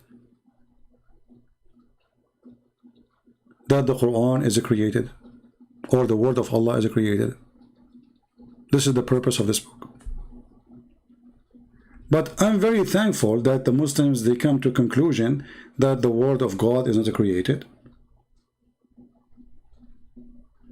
because that will confirm that Jesus is God.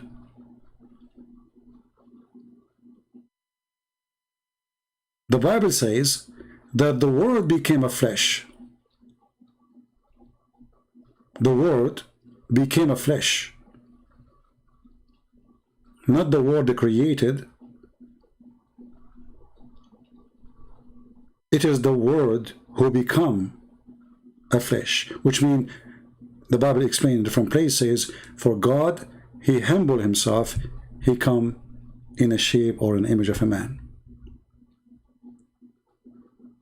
So when the Muslims, they fight desperately, saying the Quran and the word of Allah is not created, they hit their religion in the heart, because Allah is not the source of the word of God. And that is confirmed in their own books. And by the way, the one who says the Quran is created, he will be executed according to Islam, or the majority of Muslims, those Sunni. So the second you say that the Quran is created, it's the same second you are seeking your death. And there's many Muslims when slaughtered just for believing that the Quran is created.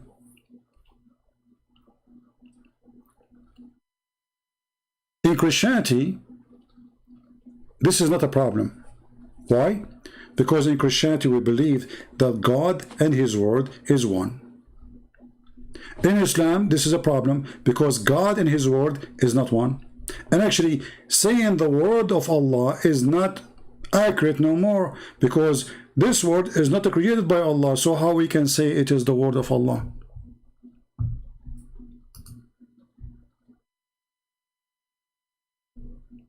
Are we following, people?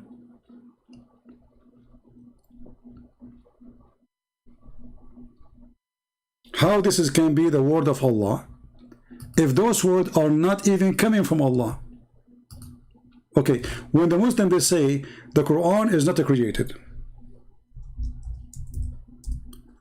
not even by Allah.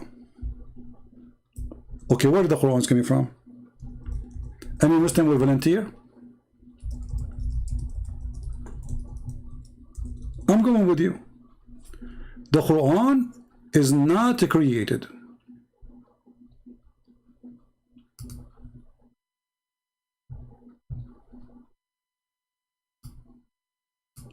As you see in front of you. So how you say the Quran is the word of Allah? You see, when I say the bicycle of a Christian prince, that means Christian prince, he owned the bicycle. If he did not make it, he bought it. If I say American car, that means the American made it. So when you Muslim, you say the word of Allah, and then you say that the word of Allah is not created by Allah. So how and what make it the word of Allah?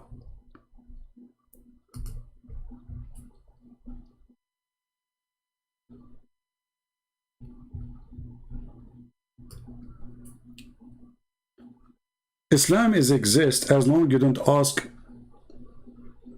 tough questions. Like, brother, pray to Allah 5 times a day, shave your private part, brother, and be careful when you drink ice cream, so it's going to be halal, and avoid pork, brother, but don't worry about camel urine, drink it, it's healthy. This is Islam. The second you start asking serious questions, Islam is gone.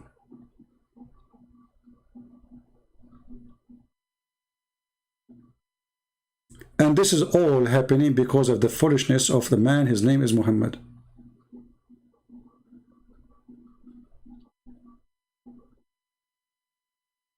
Do we have any Muslim in the chat? He have something to say?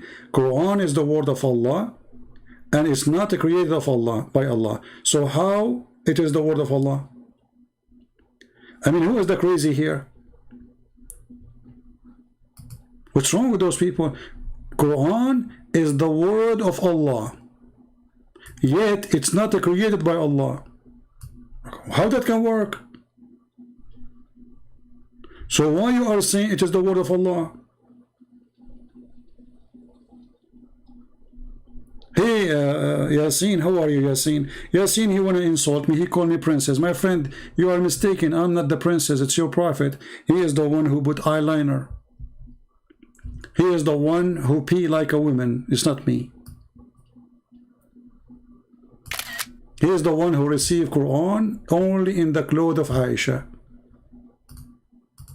He is the one who stay naked when Umar he come, showing his legs and his panties.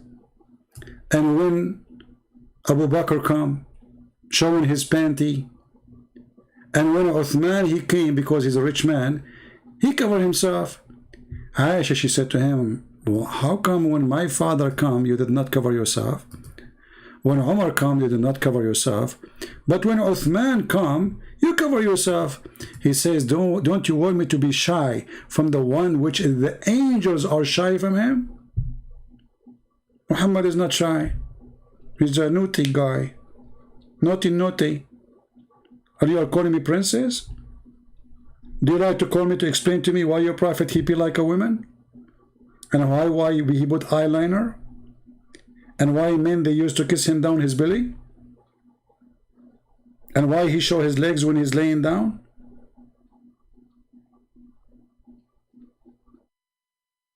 And why a bunch of African they were riding him, as the hadith says?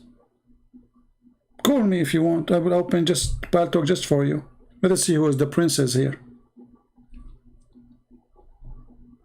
And not to forget that your name alone is additional proof that Islam is false. Yasin. What is Yasin? Let us go to chapter 36. Just for a laugh, comedy time. Your name is Yasin, right? Perfect. What Yasin mean? Yasin. Read with me and laugh. You can go right now to Google and search for Sin, the moon god. Read it. Ya is a word meaning God. Sin is the name of the god.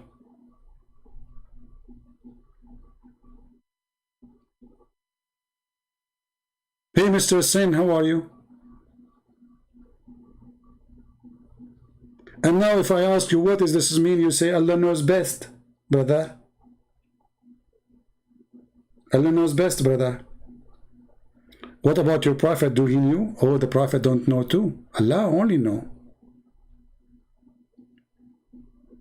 Are you there, Mr. Sin, the moon god? Search right now, Google, Sin, the god Sin. The word Ya in the old Egyptian language, and even in the old Aramaic. And I believe it's coming from the Aramaic. Ya is a word meaning God. Doesn't matter if it's a pagan or not. Yeah, God. Okay, Yasin, God Sin.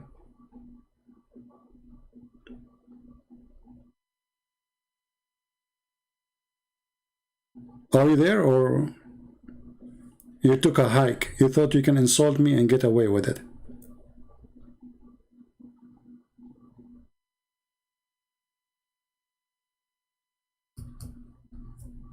Yeah, you know, be careful. You insult me, you will get the answer right away from your text.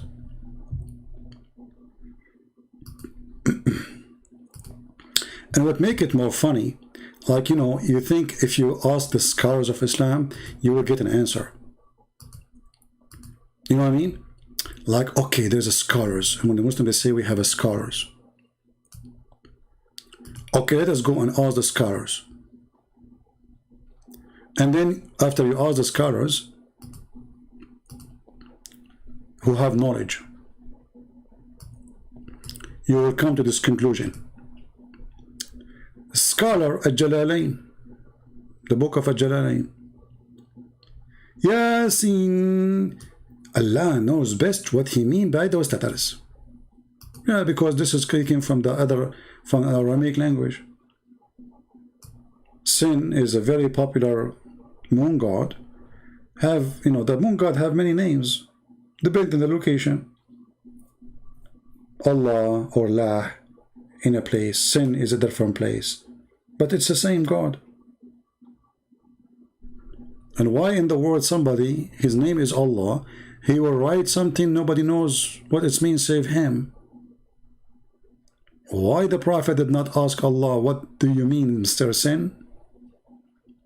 You know what, I don't think this verse was saying Yasin. I think it was saying Ya Bean, Mr. Bean, you know? What Ya mean and what Sin mean?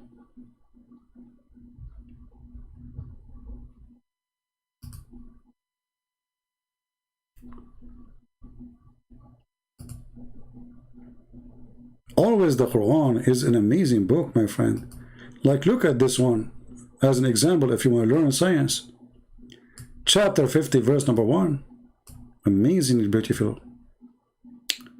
And from his narration, on the authority of Ibn Abbas, that he said, the interpretation of Allah saying Qaf. Even Qaf need interpretation. What is that? It's a letter. He says, it is an azure mountain overlooking the world, and the color of the skies takes from it. Allah swear by it. Have you ever heard of a guy? He called himself God, and then he swear by a letter. And then he claimed that this letter is the name of a mountain, and this mountain is surrounding the earth. Why? The earth is a flat and we have a fence. And then the sky is taking its color from this mountain. It's a blue mountain. I know now why those Americans, they were singing long time ago. I was a kid. They were saying, oh mommy blue. Oh mommy blue, oh mommy blue. It's coming from here. The azure mountain overlooking the world. And Allah swear by it. This God is very weird, man. And don't force me to go to noon, because each one of those letters is crazy. We go to noon, we find that noon is a whale, and that whale is carrying the earth.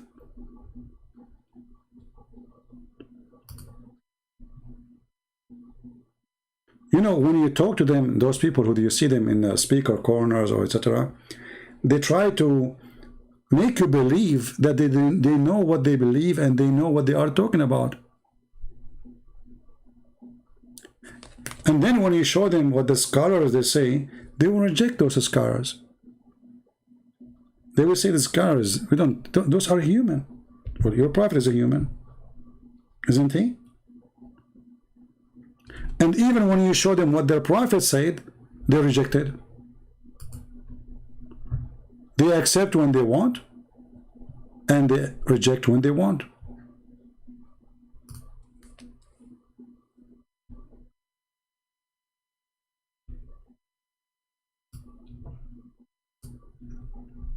As an example,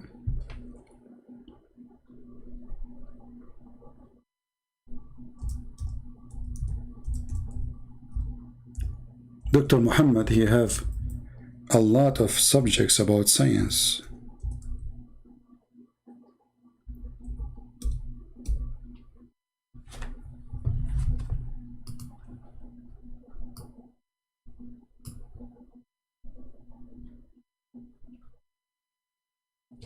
Let us see the hadith.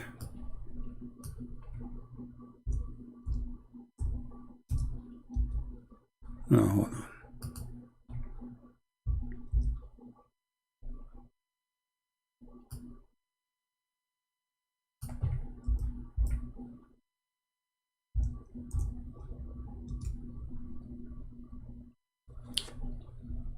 A woman, she came to Muhammad, and Muhammad is very hippie, you know.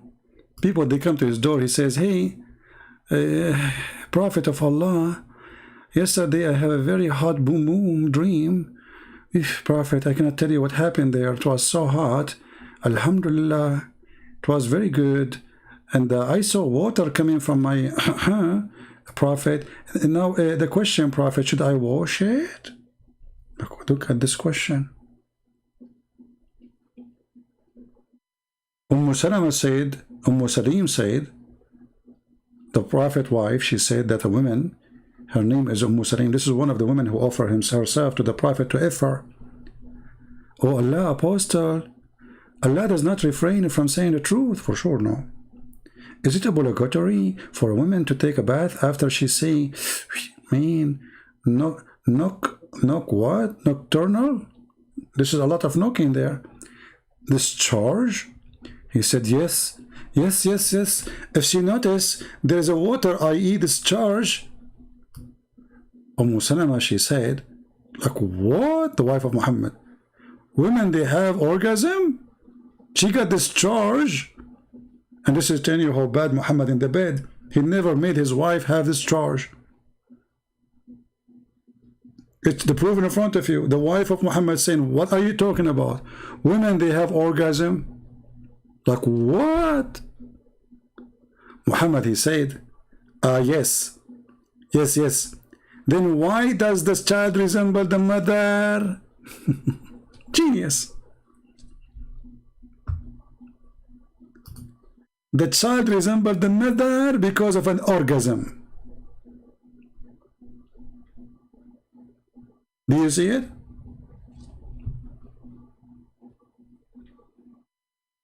And the wife of the guy who have the power of 40 men in bed, she never have orgasm, and she is wondering what she is talking about.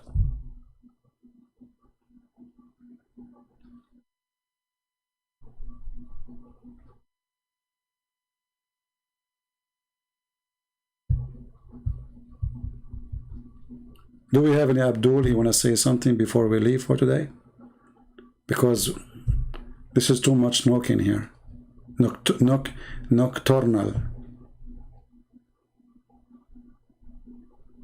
This Dr. Muhammad, he knew everything. He knew about biology. He knew about astronomy. I mean, come on, go and watch YouTube. Discovery, brother. Allahu Akbar. NASA discovered something. It's totally accurate with the Quran. true story. In different hadith, Muhammad, he says that if the women have orgasm first, the baby will look like her.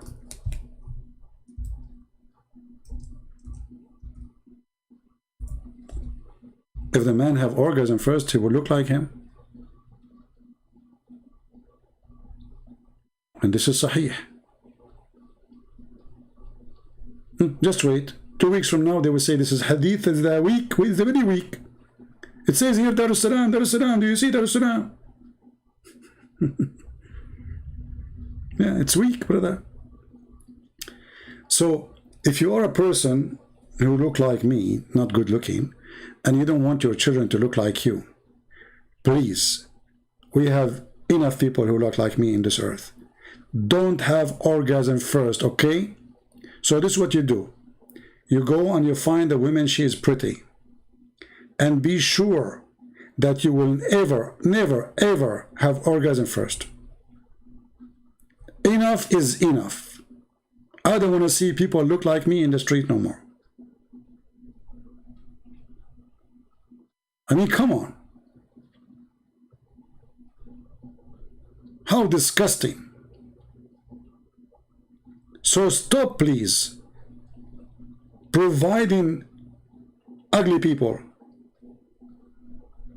If you are the good-looking guy and your wife is not, will you come first? I want you right now to sit with your spouse. Speak to her or him. Say, hey, let us make an agreement. Now, how you want to convince the woman that you look better than her? She will kill you. Oh boy. That's not a good, Okay, let us change the hadith. Tell her that if the child, like if a woman come first, the baby, like if your wife, she is not good looking, tell her that the baby, he will like your mother-in-law. That will work. The woman, she will never have orgasm first. She will never like her son like the mother-in-law. Hello? Haram? Genius, Muhammad. So those Abdul, when they want, this is a very sahih statement. When they want, this is very weak, stupid statement. Anyway, man, our video is for 4 hours. 4 hours? Can you believe it? It is 3 a.m. in the morning.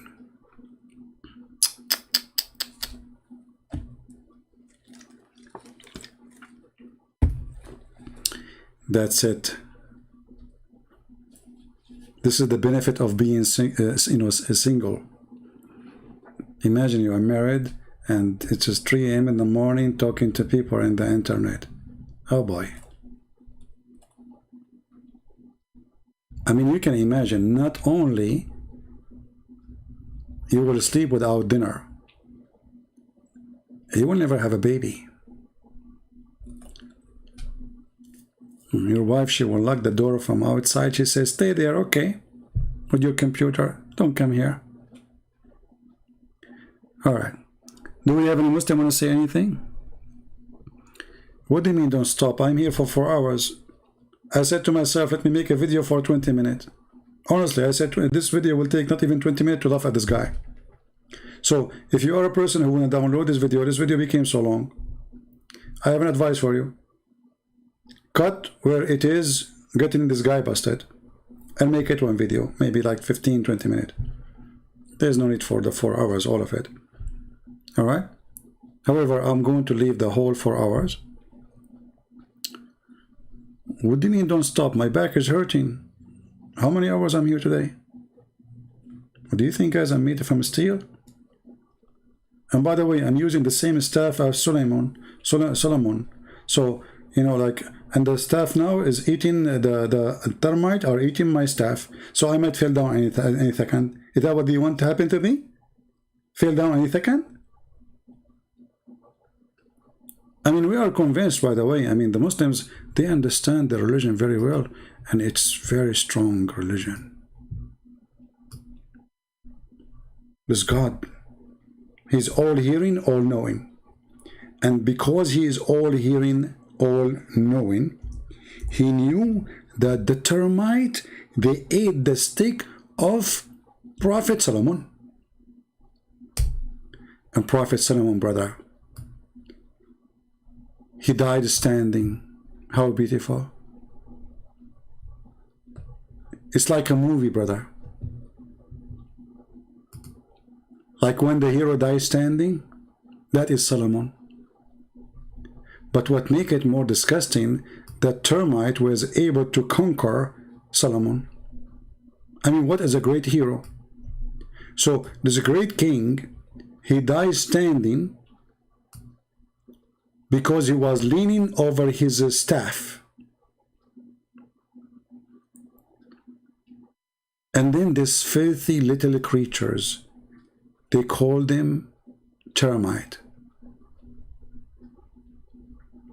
They start chewing his staff. And Allah is watching. It took them a year to chew it. And then Sulaiman, he fell down. And then the whole kingdom, they noticed that he is dead. So if you want your wife to think that you are still alive, even a year after your death, just get a staff and be sure to die standing. Don't worry, if your wife, she go to the room and she is standing and you talk to you, she talk to you and you don't answer, she will never notice that you are dead. So if she come a week after and you're still standing holding the stick, she will never even suspect. That's normal. And then she come next month and still you are standing. She will never notice anything. Then she come at 40 days, 50 days. She said to you, honey, do you want to eat? You don't eat. You're dead. You want to go to the bathroom? You want to take a shower? Hello? Are you there? Still your wife, she will never notice that you are dead. No way.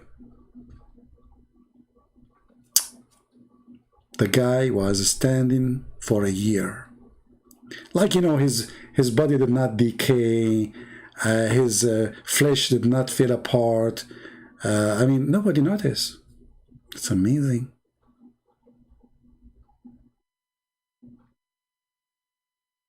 I can do that, by the way. I can die standing. I can die lying down, and nobody will notice.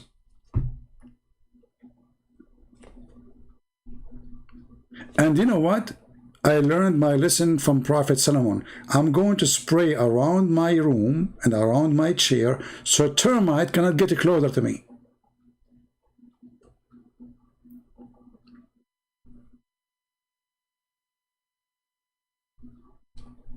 This is the knowledge of Allah. Allah is all hearing, all knowing. So he go back on time, he have a time machine, and he learned what happened to Sulaiman, that he have a genie, and he have an army of a chicken, and he have a flying carpet. By the way, all of us Arab, we have a flying carpet. We fly. We know how to fly, we don't know how to do landing. Just to make it simple for you. You can check 9/11 if you don't believe me. So to Sulaiman, we made the wind obedient. If you read the story, you will see that Allah, he gave Sulaiman a flying carpet made it from wood. Then he ordered the wind to carry him. And how big this flying carpet is, not like Alibaba. No, it can fit for 600,000 chairs. All his army, all his animals, all his kingship, and all the equipment of war in the top of a flying carpet. Brother. True story. Allah is all-knowing.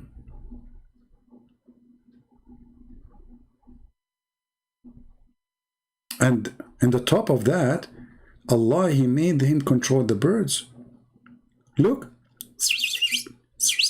This is one of the birds who was with Sulaiman in his time. He is saying, yes, this is true. And not only that, Allah, he made the iron soft for Solomon. Like Solomon, he woke, he find iron, it's soft. Like, man, this is so good. All right. And then, brother, he ordered the genie to make for him statues. You see here in translation it doesn't say statues, they are lying. And I thought that statues is haram in Islam. Haram, brother, haram. Statues, haram. I saw some Christian, they have statues. And then we find that the Quran saying, look at this translation, look at this false images. I thought the images is haram. Why the translation is false? Where is the word statues? What happened to the word statues? You think the termite ate it? Ah, here we go. In this page here, the termite did not eat it yet. But wait, in the coming page, the termite will eat the word statues. So Allah, he made Sulaiman control the genie, and he ordered the genie to build for him a synagogue full of statues. Hey, Muslim statues for who?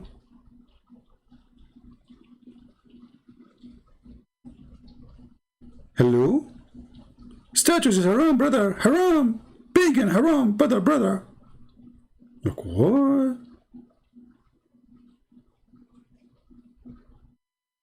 And then if you ask the Muslim scholar, they say, at that time, statues were not haram. Like, what the heck? Allah is Modi, not Modi, the Prime Minister of India. No, this is different kind of Modi. So sometimes it is haram, sometimes it's not haram. The Modi God.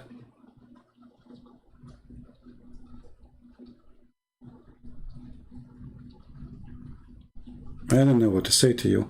I know that all of you are jealous because the Prophet of Allah, he knows everything and Allah told him everything. You know, there's one thing I don't understand. The Quran did not mention cockroaches. I mean, he mentioned flying carpet, flying donkey. He mentioned the spider, the talking ant, the talking bird. I mean, it's like a zoo.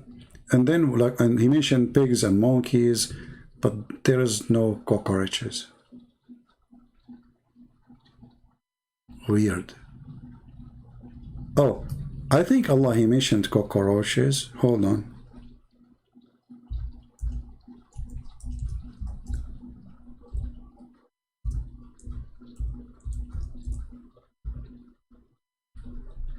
Look at this.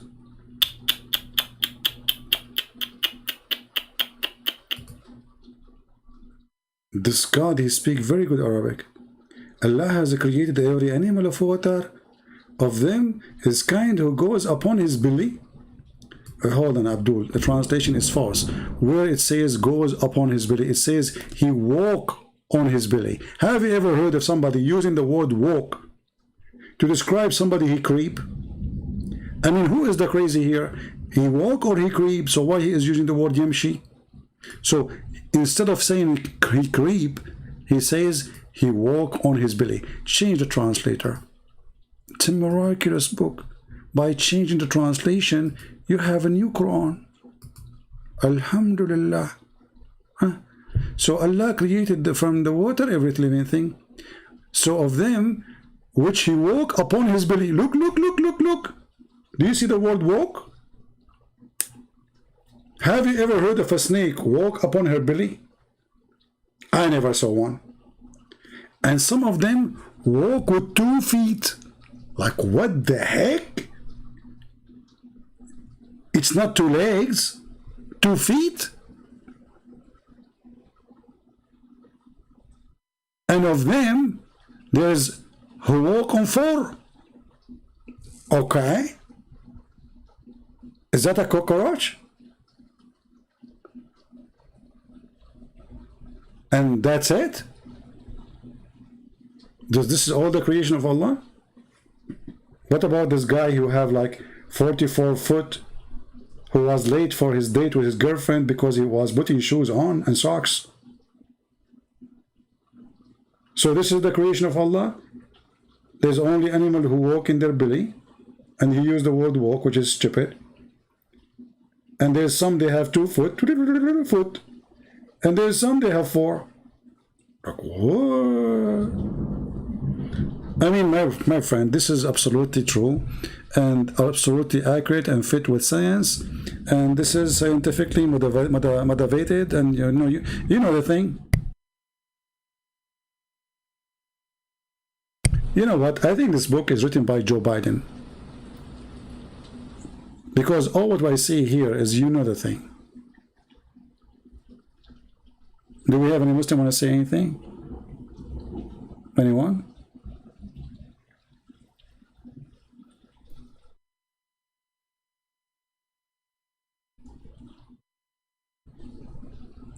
Where's the guy who was calling me coward? What happened to him? Oh, there's many verses like this in the Quran. I mean, this is not our topic. Which one is our topic anyway? Look at this. Hold on. Let me show you this one. You are refreshing my memory now.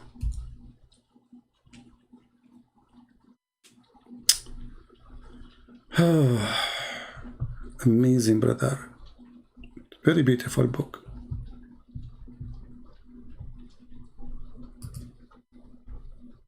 This knowledge cannot be from normal human being. There's no way, brother. Read with me, Allah. Chapter 35, verse number 1. I mean, look at this God. Have you ever heard of a God speaking, saying, all praise is due to Allah? Allah is talking now? Oh, okay, let it go. The originator of the heaven and the earth. Look, he will prove it to you. Okay, Mr. Originator. The maker of the angels. Made in Mercedes. Okay. Apostle flying on wings. What? 2 and 3 and 4?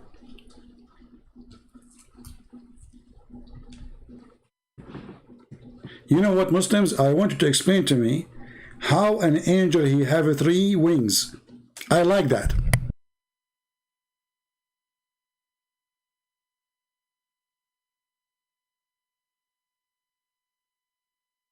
Three wings. Man, that's something.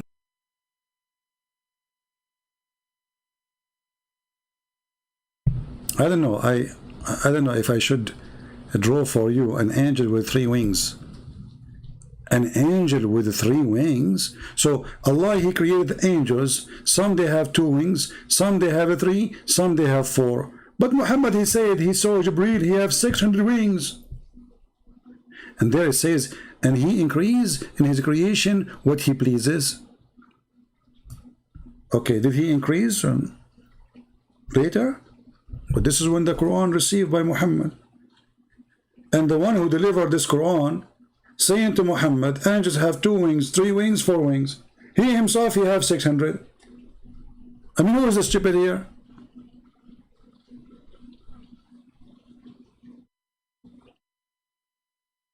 Hey Muslims, imagine you receive an email from, let us say, Amazon. They say, hey, listen, our car either have 3 wheels or 4 wheels or 2 wheels.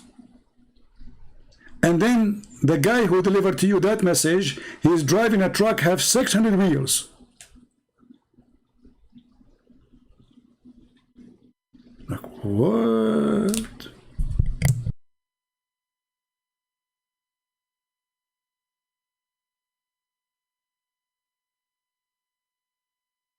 I'm truly convinced, to be honest with you. It is time to be convinced.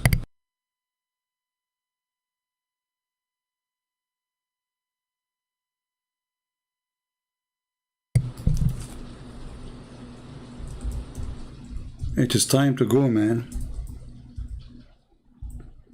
This Muhammad Egypt thing is endless.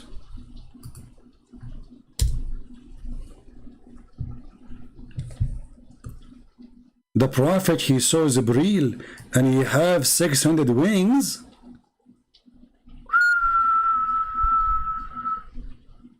So what we will do with the verse saying the angels have 2 and the 3 and 4? Who is Jibreel then? He cannot be an angel. Because the angels, they have either 2 or 3 or 4. This guy, you have 600 wings. And by the way, don't ask me, or don't ask the Prophet how was able to count them. I think Jibreel, he told him. There's no way that Jibreel was standing for 10 hours and then the Prophet was counting his feather. And, okay. So, the Prophet, he saw the greatest sign of Allah, implied that he saw Jibreel in his original form, and he had 600 wings. So what this verse is saying, that there is angels have only 2 and 3 and 4. What is the verse? So please don't refresh my memory, otherwise we will stay forever here. Anyway guys, I think it's time to go. I want to say thank you for being here, and I really appreciate you all. Please download the video, and those who will download it, you can cut it pieces to make it about refutation of that guy, because there's many things we mentioned, just to shorten it and get this guy busted. So as you see, we showed you tons of reference. This guy is a potato, and they speak about 6 ethic when they are following the most perverted man ever in history. I want to say thank you for all. Thank you for those who download the videos, who add subtitle, and thank you for those who support us in donation. May the Lord bless you. We feel sorry for the Muslims that they are following a false prophet, and this is why your sheikhs, they deny your religion, and they are in total chaos, and always they claim victory. It was hilarious when the Muslims, they come to the chat today, and I do not know about this video yet, and they were saying like, Allahu Akbar, Shaykh Uthman destroyed 3 Christians, but the one who was talking there is one, and he got him busted. And the guy, he said to them, this is a weak hadith, very weak hadith, and it's not. And they got him busted. And he said to him that Al-Kalam is not a philosophy, and that guy is a Christian, he's not a Shaykh, and he got him busted. He said, no, it's philosophy. Everything there was a joke. And by the way, this guy is not worth my time. But because he mentioned my name, I had to give him some, you know, cake. And I'm sure he'll love it. And now he will make a video says, I challenge the Christian prince to debate me face to face. My friend, I would love to come debate you to face, but the problem, I have 6 wings. I don't know how, I mean, your God Allah, he says angels have only 2 and 3 and 4. And by the way, if I'm an angel, I have 3 wings. The 3rd wing will be where? My head, maybe? I mean, the angel have 3 wings? Where is the 3rd one will be? Maybe he will hold it in his hand. Maybe this wind is a spear, like a car, like if you have a flight. Oh, I remember there's here we go. How I'm going to leave? There's an angel, his name is Photros. This Photros, brother, he commits sin. And then Allah, he broke his wind, and he sent him to an island in Thailand. And then this angel, he heard noise in the sky, and he saw Jibreel flying. Photros, he said to Jibreel, why this noise? Is it the day of judgment? Jibreel, he said to him, no, Photros, it's not the day of judgment. Today, the Prophet have 2 children, they are born, and they are the grandsons, and we are taking thousands of angels to greet them. Photros, he said, please, Jibreel, take me with you. Take me with you, Jibreel. Jibreel, he said to him, how I can take you with me, and your wings is broken? He said to him, ask Allah. And then Allah, he looked at Photros, and he saw how much he loved the children of the Prophet, and he liked to go. So Allah, he fixed his wings, and he told him to fly. And this is a true story. But if I want to talk about it, it's going to take me another day staying here, and already we are here for almost 3 hours 44 minutes. Thank you guys for being here. May the Lord bless you. I have to cut it off, otherwise this is endless garbage, endless stupidity, endless madness. Muhammad, he do a lot of poo-poo, and poo-poo come, poo-poo go, and never become fertilizer because it's made by Muhammad.